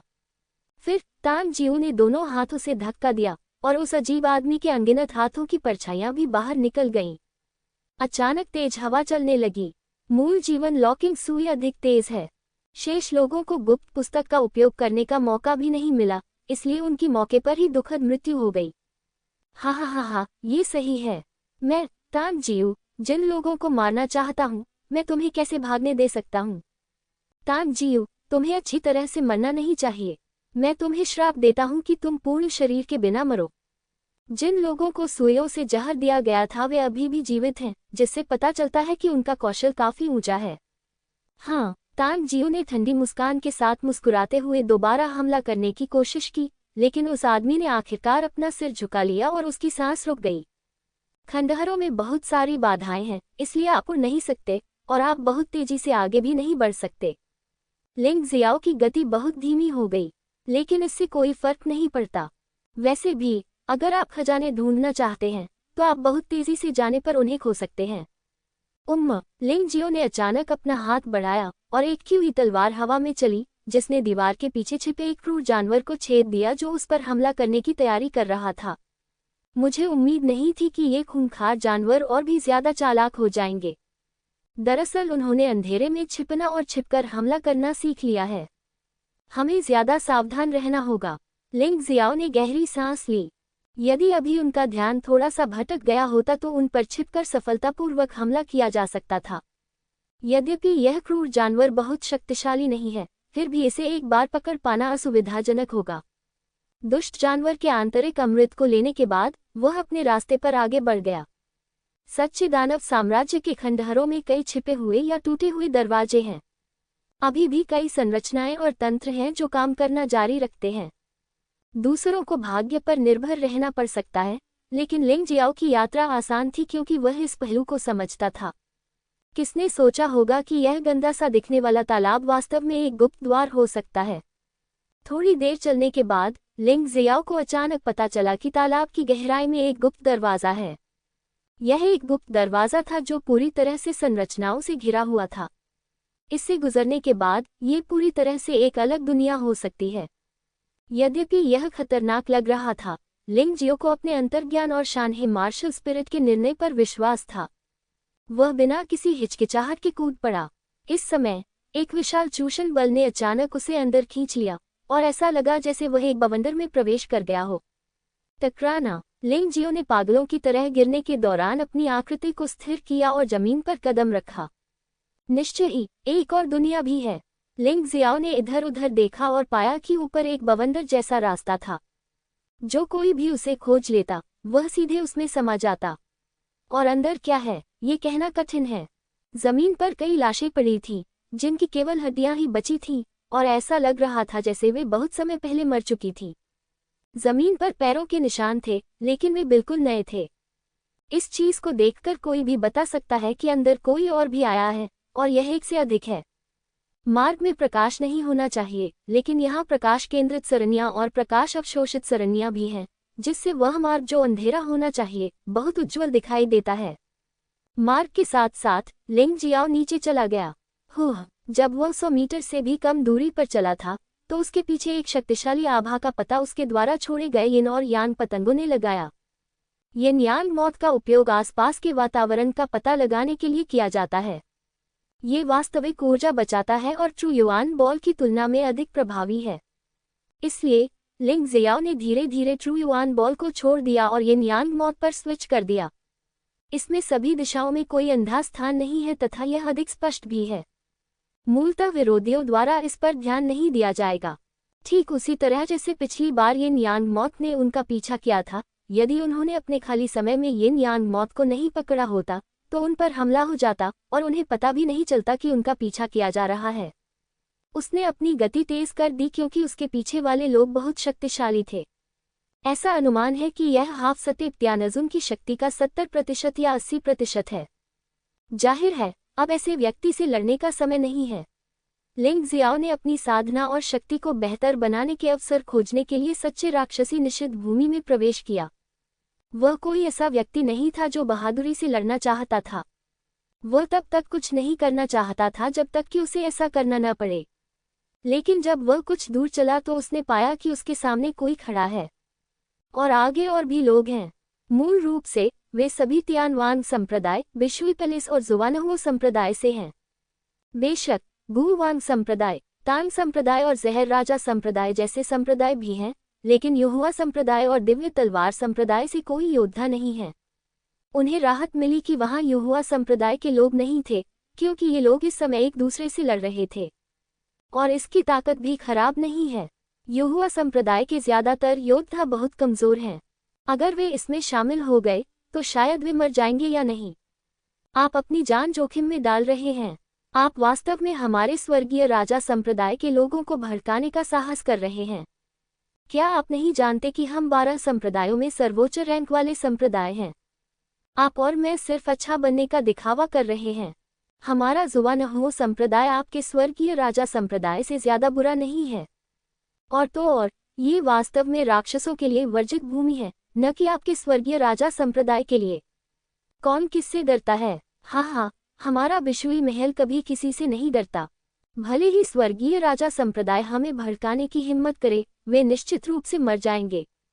ठीक है, चूंकि वे नहीं मानेंगे तो चलो एक दूसरे को उनकी क्षमता के अनुसार मार डालें। जीवित लोग सबसे आखिर में जाएंगे। लड़ाई और अधिक हिंसक हो गई तथा पूरा तहखाना हिलने लगा तथा ऊपर से धूल और मलबा भी गिरने लगा। लिंग जियाओ ने मन ही मन कोसा कि ये लोग वाकई बीमार हैं। उन्होंने अभी तक खजाने की परछाई भी नहीं देखी है और वे वास्तव में यहाँ एक दूसरे को मार रहे हैं। लेकिन वह इन लोगों पर ध्यान देने में बहुत आलसी था। वह सीधे आगे बढ़ा, पहले अंदर जाने की तैयारी कर रहा था। जहां तक इन लोगों की बात है तो उसने उनका ख्याल रखने का काम अपने पीछे खड़े डरावने आदमी पर छोड़ दिया। हालांकि उसने बहुत अच्छा सोचा था, लेकिन वास्तविकता ने उसे अचंभित कर दिया। जो योद्धा लड़ रहे थे वे अचानक रुक गए जब उन्होंने लिंग जियो को देखा और फिर सभी ने उसकी ओर देखा। आप लोग आगे बढ़िए, मैं बस गुजर रहा हूँ, लिंग जियो ने मुस्कुराते हुए कहा। वह ली युदाओ नहीं है, नहीं तांग जियो, और उसे अप्रासंगिक लोगों को मारने में कोई दिलचस्पी नहीं है। हाँ, ये कौन था? ये युहुआ संप्रदाय की मोटी भीड़ निकली। पवित्र पुत्र ने आदेश दिया है कि युहुआ संप्रदाय के शिष्यों को एक को देखते ही मार देना चाहिए और इसके लिए बड़ा इनाम मिलेगा। हम किसके लिए लड़ रहे हैं? इस मोटी भीड़ को मार दो और इनाम लेने के लिए वापस जाओ। कोई जोर से हंसा। अन्य लोगों ने भी क्रूर मुस्कान दिखाई। ऐसा लगता है कि वे सोचते हैं कि वे भेड़िए हैं और लिंग जियो एक मोटी भीड़ है। लड़के, तुम्हारा नाम क्या है? तियानवांग संप्रदाय के एक शिष्य ने ऊंची आवाज में पूछा। लिंग जियो ने चंचलता से मुस्कुराया और जोर से जवाब दिया। ओह, ये वास्तव में एक बड़ी मोटी भीड़ है। पवित्र पुत्र ने कहा कि इस बच्चे को मार्शल आर्ट महोत्सव के फाइनल में जीवित प्रवेश करने की अनुमति नहीं दी जाएगी। जो कोई भी इसे मार देगा उसे मार्शल आर्ट महोत्सव में प्रथम स्थान के समान पुरस्कार मिलेगा। लिंग जियो का नाम सुनकर जो योद्धा पहले मुस्कुरा रहे थे वे इस समय लगभग लार टपकाने लगे थे। चिंता मत करो, पवित्र पुत्र इस बच्चे को मारना चाहता है। क्या ये बच्चा थोड़ा शक्तिशाली है? नरक के समान शक्तिशाली। युहुआ संप्रदाय 12 संप्रदायों में अंतिम स्थान पर है। ये बच्चा कितना शक्तिशाली हो सकता है? युहुआ संप्रदाय के शिष्य बहुत तेजी से भाग निकले और जब उन्होंने देखा कि स्थिति ठीक नहीं है तो उन्होंने भागने के लिए गुप्त स्क्रॉल का उपयोग किया और वे पकड़ नहीं सके, लेकिन इस बच्चे का भागने का कोई इरादा नहीं है। ये सही है, ये सिर्फ युहुआ संप्रदाय है, ये कितना शक्तिशाली हो सकता है, इसे मार डालो। अगर तुम ऐसा नहीं करोगे तो मैं पहले जाऊंगा। जल्दी क्या है, ये तो हमारे तियानवांग संप्रदाय ने ही उसे सबसे पहले पाया है। बकवास, ये हमारा झुवानहु संप्रदाय है। बहस की आवाजें एक के बाद एक आ रही थीं, और वे वास्तव में इस बात पर चर्चा कर रहे थे कि लिंगजियो को कौन मारेगा, मानो लिंगजियो वास्तव में उनकी नज़र में एक मोटी भीड़ थी, न कि एक व्यक्ति, एक योद्धा तो बिल्कुल नहीं। बहस मत करो, तुम सब नरक में जाओ। अचानक लिंगजियो के पीछे से एक आवाज आई और फिर एक भयानक बात घटी। गलियारे में काली हवा का एक झोंका आया और फिर भीड़ में घुस आया, मानो वह एक खूंखार जानवर में बदल गया हो और लोगों की जिंदगियां निगलने लगा हो। आह आह, पहली चीख से लेकर क्षण भर की बात थी, और काली हवा ने लगभग आधे योद्धाओं को मौत के घाट उतार दिया। ध्यान से देखने पर पता चला कि वह काली हवा असली हवा नहीं थी, बल्कि पंखों वाली काली चींटियां थीं, लेकिन वे वास्तव में बहुत छोटी थीं, इतनी छोटी कि उन्हें नंगी आंखों से पहचानना मुश्किल था। निश्चय ही वह क्रूर और निर्दयी था, और उसकी ताकत भी बहुत अधिक थी। अभी अभी इस व्यक्ति द्वारा किए गए हमले ने उसे ढक लिया, लेकिन काली हवा उसे छूते ही गायब हो गई। काली चींटियां आग से सबसे ज्यादा डरती थीं। लिंग जियाओ के शरीर पर नरक की आग की एक परत लगी हुई थी जो नंगी आंखों से नहीं देखी जा सकती थी, इसलिए स्वाभाविक रूप से ये चीजें उसे छू नहीं सकती थी। हालांकि उसे यह सोचकर आह भरनी पड़ी कि इस काली हवा की शक्ति वास्तव में दुर्लभ थी, क्योंकि मारे गए लोगों में वास्तव में आधे कदम के त्यानजुन के रूप में 50% ताकत वाले योद्धा थे, और इन योद्धाओं में काली हवा में एक पल भी जीवित रहने की क्षमता नहीं थी। ये सचमुच भयानक था। अरे नहीं, ये त्यानलोंग अकादमी से फैंग याओआओ है। ये औरत इतनी क्रूर कैसे हो सकती है? कोई नहीं जानता, जल्दी से भाग जाओ। यह महिला बहुत मजबूत है, और उसके तरीके बेहद क्रूर हैं। अगर तुम वहां रहे तो तुम कंकाल बन जाओगे। हालांकि वहां उपस्थित सभी लोग विभिन्न संप्रदायों के गौरव हैं, लेकिन फैंग याओआओ के सामने आने पर उनका विरोध करने का कोई इरादा नहीं है। वे पीछे मुड़ते हैं और सड़क के दूसरे कांटे की ओर भागते हैं। उन्हें परवाह नहीं है कि सड़क के कांटे में कोई खतरा है या नहीं। वैसे भी ये फैंग याओआओ का सामना करने से बेहतर है। आप जानते हैं, पिछले प्रारंभिक युद्ध में शिष्यों की 80% मौतें और विनाश इन योद्धाओं के बीच के पागलपन के कारण हुए थे। इस बार भी शायद कोई अपवाद नहीं है।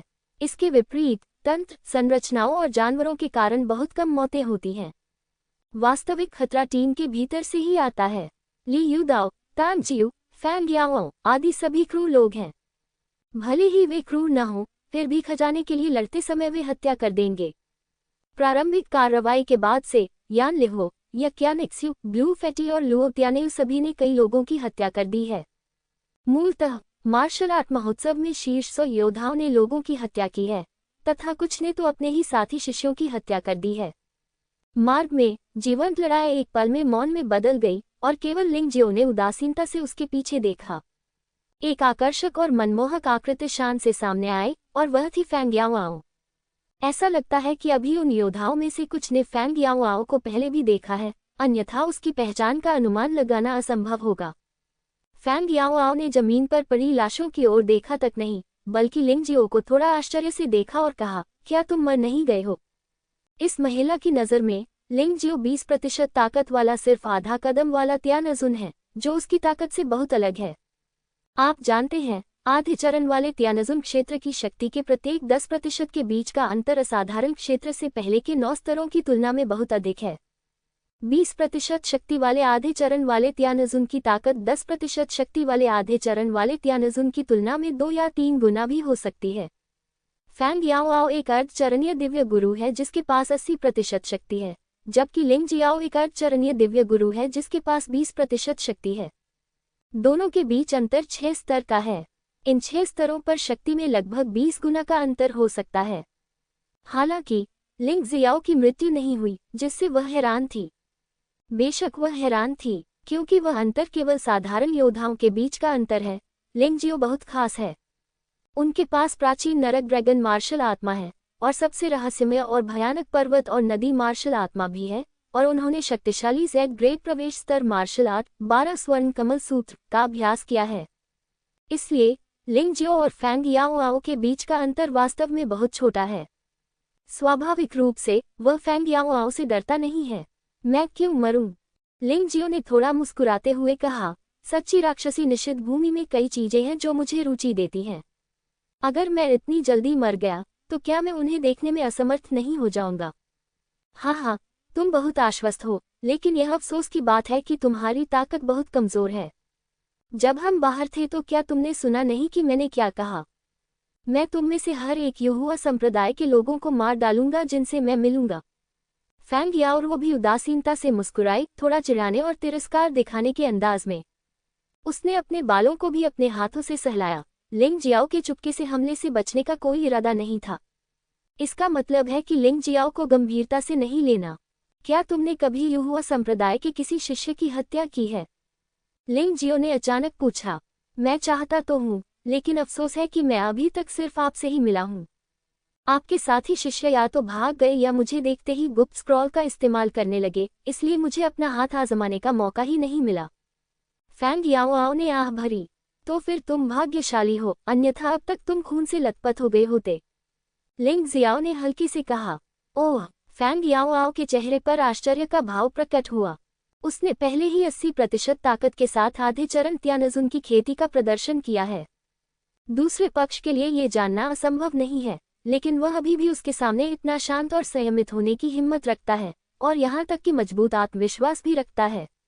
क्या ये धोखा है, या अति आत्मविश्वास, या क्या आप में सचमुच उससे प्रतिस्पर्धा करने की ताकत है?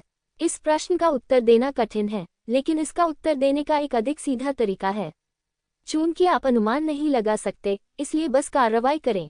एक बार जब आप ऐसा कर लेंगे तो आप तुरंत पता लगा लेंगे कि प्रतिद्वंद्वी मजबूत है या कमजोर। कार्रवाई करने के बारे में सोचते हुए फैंग याओ ने थोड़ा मुस्कुराते हुए कहा, जिस बारे में बात कर रहा हूँ, मुझे आपके युहुआ संप्रदाय के खिलाफ कोई शिकायत नहीं है। ये सिर्फ इतना है कि किसी ने सोचा कि आप तियानलोंग अकादमी के उत्थान में बाधा डाल सकते हैं, इसलिए मैंने आपको अपने युहुआ संप्रदाय के लिए परेशानी पैदा करने के लिए कहा। बस इतना ही। अगर आप मेरे प्रहार से बच सकते हैं तो मैं आपको छोड़ दूंगा और आपके युहुआ संप्रदाय को फिर से परेशानी नहीं पहुंचाऊंगा। ऐसा लगता है कि आपने अभी अभी इसका प्रयास किया है, लिंग जियाओ ने याद दिलाया। यह अलग है। अभी जो हमला हुआ था वह बहुत बड़े क्षेत्र में था और हमले की शक्ति बहुत बिखरी हुई थी। आपके लिए इसे टालना या रोकना असंभव नहीं है, लेकिन अगला हमला अलग है। ये सिर्फ आप पर लक्षित है, इसलिए यह ज्यादा शक्तिशाली हो सकता है, कई गुना ज्यादा। फैंग याओ मुस्कुराए और अपना सिर हिलाया। अगर मैं सहमत न हूं तो क्या होगा? लिंग जियाओ ने पूछा। तब हम केवल मौत तक ही लड़ सकते हैं। फैंग याओ मुस्कुराया। खैर, अभी तुमसे सीधे भिड़ने का समय नहीं है, तो क्यों न मैं तुम्हारा वार झेल लूं? लिंग जियाओ ने तुरंत निर्णय लिया। वह फैंग याओ को हरा सकता है, लेकिन यह निश्चित रूप से आसान नहीं होगा। आसपास कई लोग हैं जो उसका फायदा उठाने के लिए तैयार हैं। चूंकि इस संघर्ष को टाला जा सकता है, इसलिए फिलहाल इसे टाल दिया जाना चाहिए। अंत में दोनों पक्षों को खोने से बचने के लिए भले ही वह फैंग याओ को मार सके, कुछ लोग शायद उसका फायदा उठाएंगे। आत्मविश्वासपूर्ण अभिव्यक्ति अच्छी है, यह इस बात पर निर्भर करता है कि क्या आप में वास्तव में ये क्षमता है। फैंग याओ की अभिव्यक्ति अचानक उदास और ठंडी हो गई और उसके पीछे एक छाया दिखाई दी। ये पंखों वाली काली चींटी थी, लेकिन ये चींटी पिछली चींटियों की तुलना में बहुत बड़ी थी। झनकार, वर्षा को ढकने वाली तलवार निकाल ली गई और लिंग जियो की पूरी आभा बदल गई। वह वहां तलवार की तरह खड़ा था, तीक्ष्ण और पैना। इतना ही नहीं, ये तलवार दुष्ट जानलेवा आभा और रक्त प्रकार की आभा भी छोड़ती है, जिससे यह एक भयानक जादुई तलवार की तरह दिखती है जिसने अनगिनत प्राणियों को मार डाला है। हत्या करने की इच्छा। मुझे उम्मीद नहीं थी कि वास्तव में तुम्हारे अंदर भी सैडनेस जैसी ही हत्या करने की इच्छा है, और यह उससे कहीं अधिक मजबूत है। कोई आश्चर्य नहीं कि वह बेवकूफ तुम्हारे हाथों मारा गया। फैंग याओ ने एक बार फिर आश्चर्यचकित भाव दिखाया और चीख भी पड़ी, लेकिन एक क्षण में ही वह पुनः अपने आप पर नियंत्रण पा गई। वह अच्छी तरह जानती थी कि दृढ़ इच्छाशक्ति वाले योद्धा से लड़ते समय उसे सबसे पहले प्रतिद्वंद्वी की आत्मा के दबाव से भयभीत नहीं होना है, अन्यथा युद्ध में हार हो जाएगी। अपने मुंह से एक मीठी चीख निकालते हुए फैंग याओ के हाथ में एक लंबा कोड़ा था, और फिर कोड़ा तेजी से पीछे की ओर मुड़ गया और वास्तव में उसके सामने एक काले बवंडर का निर्माण हुआ। लिंग जियो ने पहचान लिया कि यह बवंडर वही था जिसने पहले उन योद्धाओं को मार डाला था, लेकिन ये बहुत अधिक शक्तिशाली था। काली हवा राक्षसी चाबुक। लंबा चाबुक हवा में उछला, लेकिन फैंग याओ को छोड़ने से पहले इसकी भयानक विनाशकारी शक्ति पूरी तरह से प्रकट हो गई। आसपास की जमीन दहती रही और आसपास की दीवारें कांपने लगी। सौभाग्य से इस बचे हुए गुप्त कमरे में एक शक्तिशाली संरचना है, अन्यथा उसके हमले की शक्ति से पूरा गुप्त कमरा निश्चित रूप से ढह जाएगा। इसमें कोई संदेह नहीं है कि यह चाल 50% ताकत वाले आधे कदम वाले त्यानजुन को आसानी से मार सकती है। नहीं, 70% शक्ति वाला आधा कदम वाला त्यानजुन भी निश्चित रूप से इसका विरोध नहीं कर पाएगा। अन्य लोगों की चालें जितनी दूर होती हैं, वे उतनी ही कम शक्तिशाली लगती हैं, लेकिन फैंग याओ की चाल जितनी दूर होती है, वह उतनी ही अधिक शक्तिशाली लगती है। लिंग जियो बिजली की तरह चमकती आंखों के साथ वहां खड़ा था। उसके लंबे काले बाल हवा में लहरा रहे थे और उसके कपड़े घूमने की आवाज कर रहे थे। उड़ती रेत और चट्टानों के बावजूद उसके पैर जमीन में जड़वत लग रहे थे और उसका पीछे हटने का कोई इरादा नहीं था। अचानक एक रक्त लाल तलवार की रोशनी निकली और मानव आकार की तलवार की ऊर्जा में बदल गई। रोशनी इतनी चमकदार थी कि पूरा मार्ग रक्त लाल हो गया, इतना अधिक कि प्रकाश संग्रहकर्ता समूह का प्रकाश पूरी तरह अवरुद्ध हो गया। विस्मयादिबोधक चिन्ह। केवल एक जोरदार आवाज हुई और वे दोनों बिना हिले डुले स्थिर खड़े रहे, सिवाय इसके कि उनके पैर जमीन में गहराई तक धंस गए थे और उनके पैरों के नीचे की जमीन पहले से ही फट चुकी थी। हत्या करने की कितनी भयानक इच्छा! यह इतनी भयानक कैसे हो सकती है? फैंग याओ का चेहरा थोड़ा पीला पड़ गया और उसके चेहरे पर अविश्वास का भाव था। हालांकि इच्छाशक्ति वाले बहुत सारे योद्धा नहीं हैं, उसने कुछ को देखा है और 4 या 5 ऐसे भी हैं जिनमें मारने की इच्छाशक्ति है, लेकिन किसी की भी मारने की इच्छा लिंग जियो जितनी मजबूत नहीं है और ये पदार्थ की तरह है जो उसकी आत्मा के भीतर एक भयानक घाव दे रहा है। क्या यह अच्छा लग रहा है? ऐसा लग रहा था कि लिंग जियाओ में कोई बदलाव नहीं आया है, यहाँ तक कि उसका चेहरा भी पूरी तरह सामान्य लग रहा था। जब वे अभी लड़े थे तो उनकी आक्रमण शक्ति मूलतः एक जैसी थी, लेकिन लिंग जियो की रक्षा बहुत मजबूत थी, इसलिए फैंग याओ को वास्तव में नुकसान उठाना पड़ा। हाँ, मुझे उम्मीद नहीं थी कि तुम इतनी मजबूत हो। कोई आश्चर्य नहीं कि पवित्र पुत्र भी तुम्हारे बारे में बहुत सोचता है। अब मुझे आखिरकार समझ में आ गया है कि पवित्र पुत्र तुम्हें क्यों मरना चाहता है, चाहे कुछ भी हो। तुम बहुत डरावनी हो। अगर तुम बढ़ती रही तो मुझे डर है कि मैं त्यानलोंग महाद्वीप पर इसे और बर्दाश्त नहीं कर पाऊंगा। फैंग याओ उदास होकर मुस्कुराया।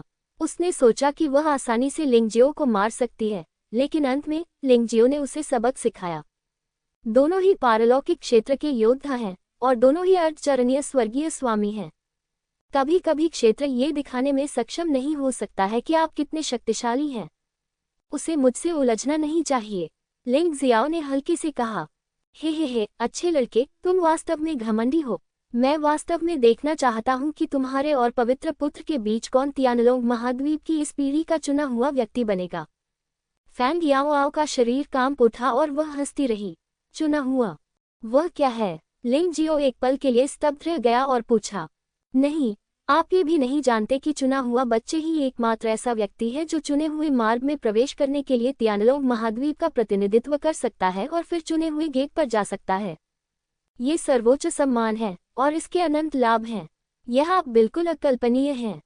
फैंग याओ ने आश्चर्य से कहा। ऐसा लगता है कि आप वास्तव में नहीं जानते हैं। लिंग जियो की उलझन भरी अभिव्यक्ति को देखकर फैंग याओ को लिंग जियो की ताकत का कारण समझ में आ गया। कुछ युवा लोग ऐसे हैं जो खिड़की के बाहर क्या हो रहा है इससे अनभिज्ञ हैं और केवल मार्शल आर्ट के मार्ग पर ही ध्यान केंद्रित करते हैं। इस तरह का व्यक्ति वास्तव में बहुत डरावना होता है। जब फैंग याओ ने परिचय जारी रखना चाहा तो वह अचानक भौचक्का रह गया। लिंग जियो ने भी गलियारे की दिशा में देखा। कोई और आ रहा है। वह बहुत तेज है और उसके कदम हल्के हैं। वह स्पष्ट रूप से अत्यंत उच्च कौशल वाला योद्धा है। इतनी तेज चाल, ये लुओ त्यान्यू होना चाहिए, है ना? फैंग याओ मुस्कुराया। वह नहीं। लिंग जियो ने अपना सिर हिलाया और कहा, हालांकि मैं लुओ त्यान्यू से केवल एक बार मिला हूँ, लेकिन जब वह चलता है तो उसकी आवाज ऐसी नहीं होती। ये व्यक्ति मेरी वरिष्ठ बहन लैंग यू एर है, आपकी बड़ी बहन। फैंग याओ एक पल के लिए स्तब्ध रह गई। उसे वास्तव में उम्मीद नहीं थी कि युहुआ संप्रदाय के पास लिंग जियो के अलावा इतना शक्तिशाली युवा योद्धा था। आवाज बंद हो गई और मार्ग में जो व्यक्ति दिखाई दिया वह वास्तव में लैंग यू एर था, लेकिन लैंग यू एर को कुछ साहसिक कार्य करना प्रतीत हुआ। उसकी साधना का स्तर 60% शक्ति और आधे चरण त्यानजुन से 70% शक्ति तक बढ़ा दिया गया था। वह पहले से ही टूटने की कगार पर थी जब उसने इसे युहुआ संप्रदाय से ट्रिगर किया। जब वह इस सच्ची राक्षसी निषिद्ध भूमि पर आई तो उसे कुछ अवसर मिले होंगे, इसलिए उसने टूटने के अवसर का लाभ उठाया। लिंग जियाओ, हवा आकर्षक है। लिंग जियो और लैन यू स्वाभाविक रूप से आश्चर्यचकित थे, लेकिन जब उन्होंने फैंग याओ को देखा तो वह अचानक फिर से घबरा गईं। साधना में सफलता और मूनलाइट सेक्रेड कोड के अभ्यास ने लैन यू को और अधिक मजबूत बना दिया है, लेकिन इस स्वभाव को कुछ समय के लिए नहीं बदला जा सकता है। आखिरकार युहुआ संप्रदाय को अतीत में बहुत अधिक दबा दिया गया था, इसलिए लैन यू अनिवार्य रूप से हीन और अविश्वास महसूस कर रही थी। चिंता मत करो, वह हमारा कुछ नहीं बिगाड़ सकती, लिंग जियाओ ने हल्की से कहा। मैं पहला कदम उठा रहा हूँ। फैंग याओ भी होशियार थी। जब उसने लैन युआ की शक्ल देखी तो वह जाहिर तौर पर थोड़ी चिंतित थी। अगर लिंग जियो और लैन युआ ने मिलकर टीम बनाई तो वह निश्चित रूप से बड़ी मुसीबत में पड़ जाएगी। लिंग जियाओ ने भी उसे नहीं रोका। फिर आप खजाना पा सकते हैं या नहीं, यह इस बात पर निर्भर नहीं करता कि कौन अधिक तेज है, महत्वपूर्ण बात की कौन अधिक भाग्यशाली है। बड़ी बहन, चलो हम भी अंदर चलें।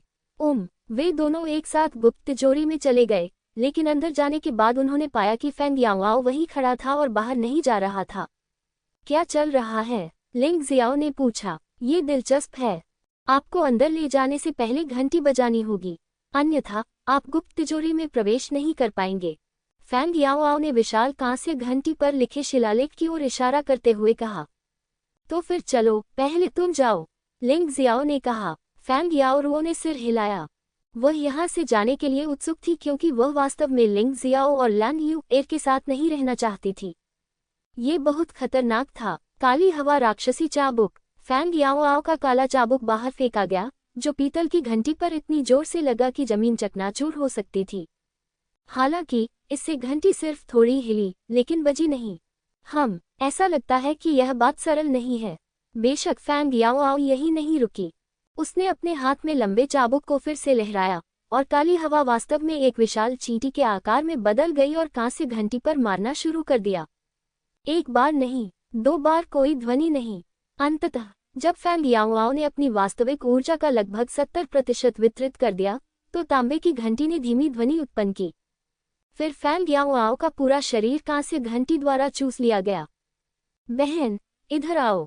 फैंग याओ ने सफलतापूर्वक घंटी बजाए और लैन यू को भी ऐसा करने में सक्षम होना चाहिए, लेकिन उनके द्वारा उपयोग किए जाने वाले तरीके स्वाभाविक रूप से भिन्न होने चाहिए।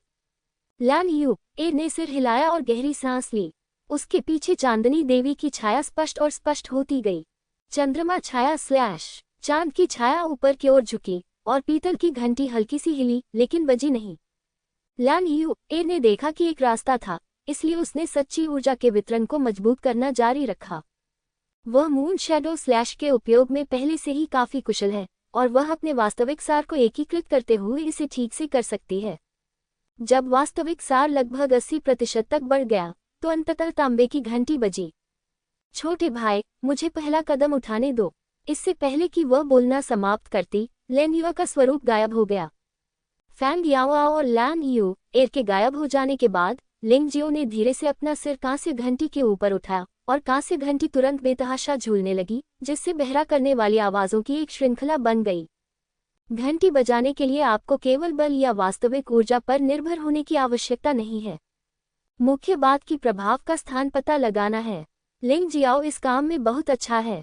जैसे ही घंटी बजी, लिंग जियो की आकृति सुनहरी रोशनी में लिपटी हुई थी और कांस्य घंटी में प्रवेश कर गई थी। उन्होंने देखा कि फैंग याओ और लैन यू की कोई आकृति नहीं थी। यह अनुमान लगाया गया कि तीनों लोगों को 3 अलग अलग स्थानों पर टेलीपोर्ट किया गया था। उसने सोचा, अब कोई भी व्यवधान नहीं होगा। लिंग जियाओ आगे बढ़ा। यह एक बड़ी जगह थी। इसे सच्चे दानव साम्राज्य का खजाना घर होना चाहिए था। इसमें रखे खजाने के निशान थे, लेकिन उन्हें हटा दिया गया था। उसने अनुमान लगाया कि इसे शायद किसी ऐसे व्यक्ति ने ले लिया होगा जिसने पहले प्रारंभिक क्रियाओं में भाग लिया था। जमीन पर एक लाश पड़ी थी। कमरबंद से अंदाजा लगाया जा सकता है कि यह तलवार राजा संप्रदाय का एक शिष्य था। हालांकि लाश कई सालों से मृत थी और पहले से ही मुरझा गई थी। सामने से बहुत बुरी गंध आ रही थी। लिंग जियाओ एक पल के लिए झिझका, फिर आगे बढ़ा। जितना अंदर जाओगे उतनी ही ज्यादा लाशें मिलेंगी। कहने की आवश्यकता नहीं कि बाहर के खजाने इसलिए छीन लिए गए क्योंकि बाहर कोई पहरेदार नहीं थे, लेकिन जितना अंदर गए पहरेदार उतने ही मजबूत होते गए। तभी बड़ी संख्या में लाशें दिखाई देंगी, और यहाँ के गार्ड शायद बहुत मारे गए थे, इसलिए लिंगजियो को लंबे समय तक कुछ नहीं मिला। गलियारे के अंत में एक दरवाजा है। जब लिंगजियो दरवाजा खोलने वाला था तो उसने दरवाजे के पीछे से चीख सुनी। उसने लात मारकर दरवाजा खोला और एक अजीब स्थिति उत्पन्न हो गई। फैंग याओआओ और लैन यू एर वास्तव में दरवाजे के पीछे थे, लेकिन वे दूसरे कमरे में थे और तीनों कमरे अंततः एक ही स्थान पर पहुंचे। इस दरवाजे के पीछे एक बहुत बड़ा गोलाकार मंच है। गोल मंच के बीच में एक सिंहासन है और सिंहासन पर एक ध्यान मुद्रा में मूर्ति है। सिंहासन की ओर जाने वाले मार्ग पर धातु की बिट पहने हुए सशस्त्र कठपुतलियां खड़ी हैं। फैंग याओआओ के चीखने का कारण ये था कि उस पर इस सशस्त्र कठपुतली ने हमला किया था। इस समय लैन युआ को भी एक लड़ाई का सामना करना पड़ा। तीनों रास्ते हथियारबंद कठपुतलियों ने रोक रखे हैं। जो भी इन हथियारबंद कठपुतलियों को पहले मारेगा वह सबसे पहले सिंहासन पर पहुंचेगा। दिलचस्प, लिंगजियो ने अचानक एक हवाई तलवार निकाली और एक सशस्त्र कठपुतली पर वार किया जो उसकी ओर बढ़ रही थी। टकराना, सशस्त्र कठपुतली को दूर गिरा दिया गया, लेकिन वह केवल 1 या 2 मीटर की दूरी पर थी और उसके शरीर पर कोई घाव नहीं था। भयानक बचाव, लिंगजियो ने उपेक्षा करने की हिम्मत नहीं की और सीधे बैंगनी बिजली की तलवार निकाल ली। बैंगनी बिजली की तलवार सबसे मजबूत एकल लक्ष्य घातकता वाली तलवार है। यह विनाश इच्छा के साथ संयोजन में उपयोग करने के लिए सबसे उपयुक्त है। यह मजबूत बचाव वाले राक्षसों के खिलाफ भी सबसे उपयुक्त है। क्लिक करें। सशस्त्र कठपुतली फिर से खड़ी हुई, अपने पैरों को जमीन पर पटका और कूद गई। अपने हाथ में एक भाला के साथ लिंगजियो के सिर पर वार किया। लिंगजियाओ ने कठपुतलियों को बहुत पहले देखा था, लेकिन इस बार उसने जिन सशस्त्र कठपुतलियों का सामना किया वे स्पष्ट रूप से पिछली कठपुतलियों से अलग थीं। वे न केवल अधिक शक्तिशाली थे, बल्कि उनमें कुछ बुद्धिमत्ता भी थी, जो खतरे को भांपने और सबसे उपयुक्त आक्रमण के अवसर ढूंढने में सक्षम थी। ये तो बस एक बुद्धिमान कठपुतली है। मुझे उम्मीद नहीं थी कि सच्चे दानव साम्राज्य के पास वास्तव में ऐसा खजाना होगा। सशस्त्र कठपुतलियां अपने भारी शरीर के कारण थोड़ी बोझिल लग सकती हैं, लेकिन उनकी अनोखी शारीरिक संरचना जादुई व्यूहों का उपयोग करके अधिक ऊर्जा प्राप्त कर सकती है और फिर मानव योद्धाओं की तुलना में अधिक भयानक गति प्राप्त कर सकती है। कुछ ही पलों में लिंगजियाओ ने पाया कि सशस्त्र कठपुतली के पीछे 2 नलियां दिखाई दी और नलियों से गर्म सांसें निकल रही थीं। इस आदमी की गति ने एक पल में लिंगजियाओ को पीछे छोड़ दिया। टकराना, लिंगजियो को वास्तव में उम्मीद नहीं थी कि उसे सिर पर चोट लगेगी और उसका पूरा शरीर दीवार में धंस जाएगा। यह क्या बकवास है? क्या यह अभी भी ऐसा हो सकता है? हालांकि लिंगजियाओ को चोट लगी थी, लेकिन उसका बचाव अतिशयोक्तिपूर्ण नहीं था। वह घायल भी नहीं हुआ था। उसने अपना पैर उठाया और हथियारबंद कठपुतली को फिर से दूर धकेल दिया। ये चीज ताकत में ज्यादा मजबूत नहीं है, नहीं इसका हमला, लेकिन ये बहुत तेज है और इसकी रक्षा अद्भुत है। सिंहासन के करीब पहुंचना और इससे बचना असंभव है। फैंग याओआओ और लैन युआ उससे भी अधिक शर्मनाक स्थिति में हैं। कम से कम उसके पास एक रक्षा है जो सशस्त्र कठपुतली से संबंधित नहीं है, लेकिन दोनों की रक्षा उसकी जितनी अच्छी नहीं है और उसके शरीर के कौशल उसके जितने अच्छे नहीं हैं। इसलिए आधे दिन की लड़ाई बहुत कठिन थी और अंत में उसे सीधे उस दरवाजे में वापस जाने के लिए मजबूर किया गया जिसमें वह आया था। ये कहना दिलचस्प है कि जब तक आप पीछे हटते रहेंगे, सशस्त्र कठपुतली हमला नहीं करेगी, मानो कोई व्यवस्था हो। लेकिन यहाँ तो कोई नहीं है। उन्हें आदेश किसने दिया? जितना अधिक लिंगजियो इसे देखता, यह उतना ही अजीब लगता, लेकिन यदि वह एक पल के लिए भी इसे समझ नहीं पाता, तो उसे इसके बारे में सोचना बंद कर देना चाहिए, अन्यथा उसका दिमाग फट जाएगा। लेकिन इस समय कोई किसी की मदद नहीं कर सकता, हर कोई केवल अपनी क्षमताओं पर भरोसा कर सकता है। फैंग याओआओ ने एक मीठी चीख निकाली और अपने हाथ से काला कोड़ा फिर से बाहर निकाला। भयानक शक्ति ने पूरे हॉल को हिला दिया। सशस्त्र कठपुतली की गर्दन को सीधे उसकी गर्दन के चारों ओर लपेटा गया और फिर फैंग याओआओ द्वारा उसे दर्जनों बार जमीन पर मारा गया। इन दर्जनों वारों के बाद सशस्त्र कठपुतली का शरीर कुछ विकृत हो गया था और कुछ खरोंचें भी आ गई थी, लेकिन बस इतना ही। सशस्त्र कठपुतली का बचाव वाकई भयावह था। वहां मौजूद लैन यू, एर ने भी अपनी पूरी कोशिश की। मून शैडो स्लैश, जो काफी शक्तिशाली था, सशस्त्र कठपुतली के शरीर पर लगातार वार कर रहा था और हर बार एक ही स्थान पर वार कर रहा था। दर्जनों वार के बाद सशस्त्र कठपुतली दर्जनों बार दूर जा गिरी और उसकी गर्दन पर एक छोटा सा छेद हो गया। छोटे से छिद्र में खून तो नहीं था, लेकिन एक अजीब तरल पदार्थ निकला। क्या ये चीज आध्यात्मिक पत्थरों को ऊर्जा स्रोत के रूप में उपयोग नहीं कर रही है? लिंग जियाओ दंग रह गया। उसने हमला करने की जल्दी नहीं की, वह हर समय निरीक्षण कर रहा था। जब उसने ये दृश्य देखा तो वह आश्चर्यचकित हुए बिना नहीं रह सका। ये सच्चे दानव साम्राज्य की सशस्त्र कठपुतलियां हैं। वे पूरी तरह से विशेष धातुओं से बनी हैं। उनके शरीर में बहुत ही जटिल सरनी शिलालेख हैं और वे जिस ऊर्जा स्रोत का उपयोग करते हैं वह समुद्र तल से एकत्र किया गया आध्यात्मिक तेल है।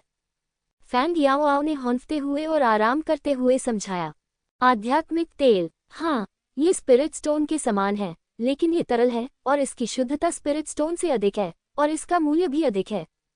फैंग याओरुओ ने सिर हिलाया और कहा, इस तरह की चीज केवल सच्चे दानव साम्राज्य में ही पाई जा सकती है।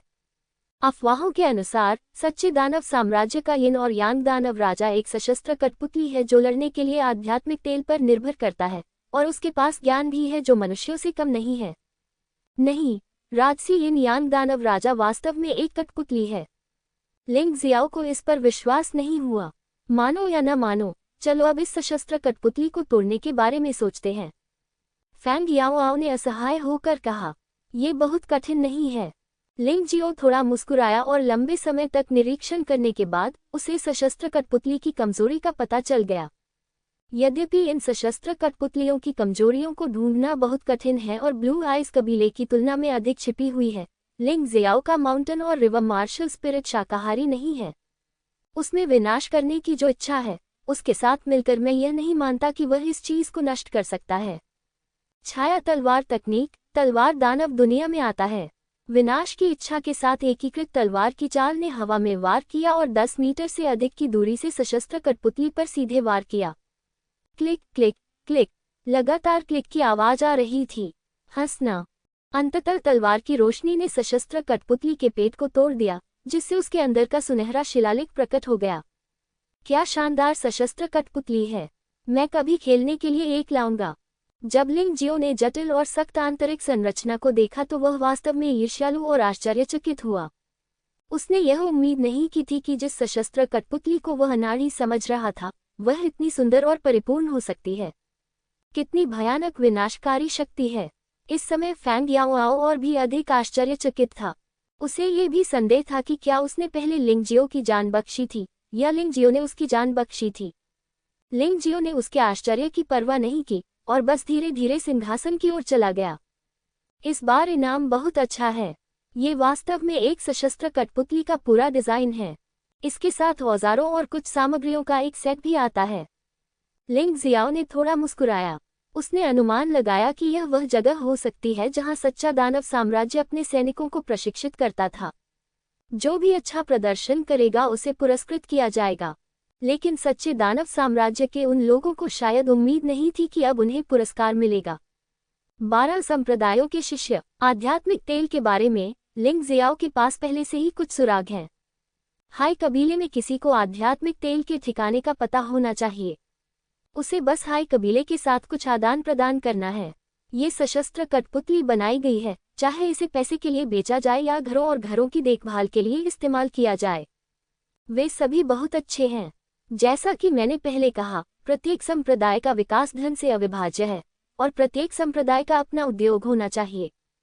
यदि दिव्य तलवार संप्रदाय 12 संप्रदायों की श्रेणी में शामिल होना चाहता है, तो वह अपनी विशेषताओं के बिना ऐसा नहीं कर सकता।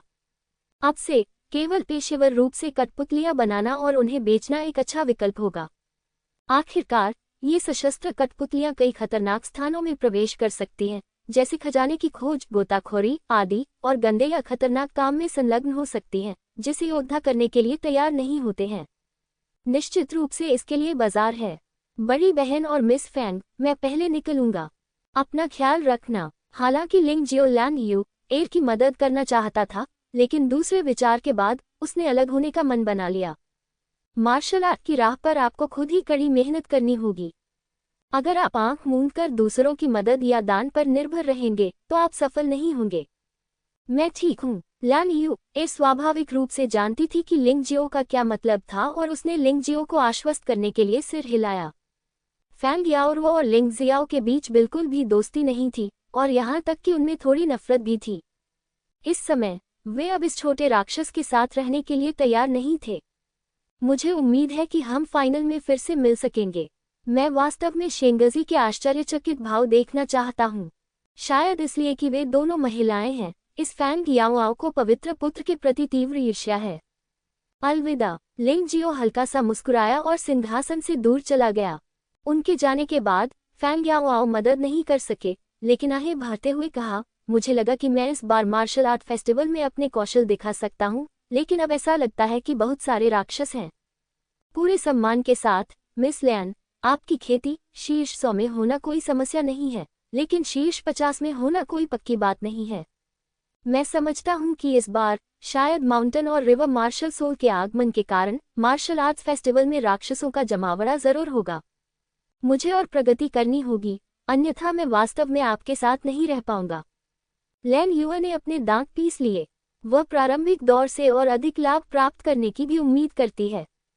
लिंग जियाओ से अलग होना सबसे अच्छा विकल्प हो सकता है। वूश, एक आकृति हवा से प्रकट हुई। उसने चारों ओर देखा और पाया कि जमीन पर कई ताज़ा लाशें पड़ी थीं, जिनमें से कुछ से अभी भी खून बह रहा था। सबसे अजीब बात यह थी कि इन योद्धाओं की मार्शल नसों को किसी चीज से सीधे काट दिया गया था और उनकी मौतें बेहद दयनीय थीं। ओह, ये सचमुच निषिद्ध स्थान है। जहां अवसर हैं, वहां खतरे भी हैं। लिंग जियाओ आहें भरने से खुद को रोक नहीं सका। उसने रास्ते में बहुत सारी हत्याएं देखी थीं, लेकिन अब उसका पहले की तरह आहें भरने का मूड नहीं था। ये रहस्यमयी दुनिया अपने आप में योद्धाओं की दुनिया है और केवल शक्तिशाली ही अपने भाग्य को नियंत्रित कर सकते हैं। कुछ लोग जीवन भर कुछ न करते हुए जीने की इच्छा रखते हैं, लेकिन उन्हें यह नहीं पता था कि उन राक्षसों का सामना करते समय एक जम्हा एक शहर को नष्ट कर सकती है और परिणामस्वरूप अनगिनत साधारण लोग दुखद रूप से मर जाते हैं। उन लोगों के पास अपनी रक्षा करने का कोई मौका नहीं था। लिंग जियाओ एक भिखारी पृष्ठभूमि से आया था, इसलिए वह ताकत और स्थिति के महत्व को अच्छी तरह से जानता था।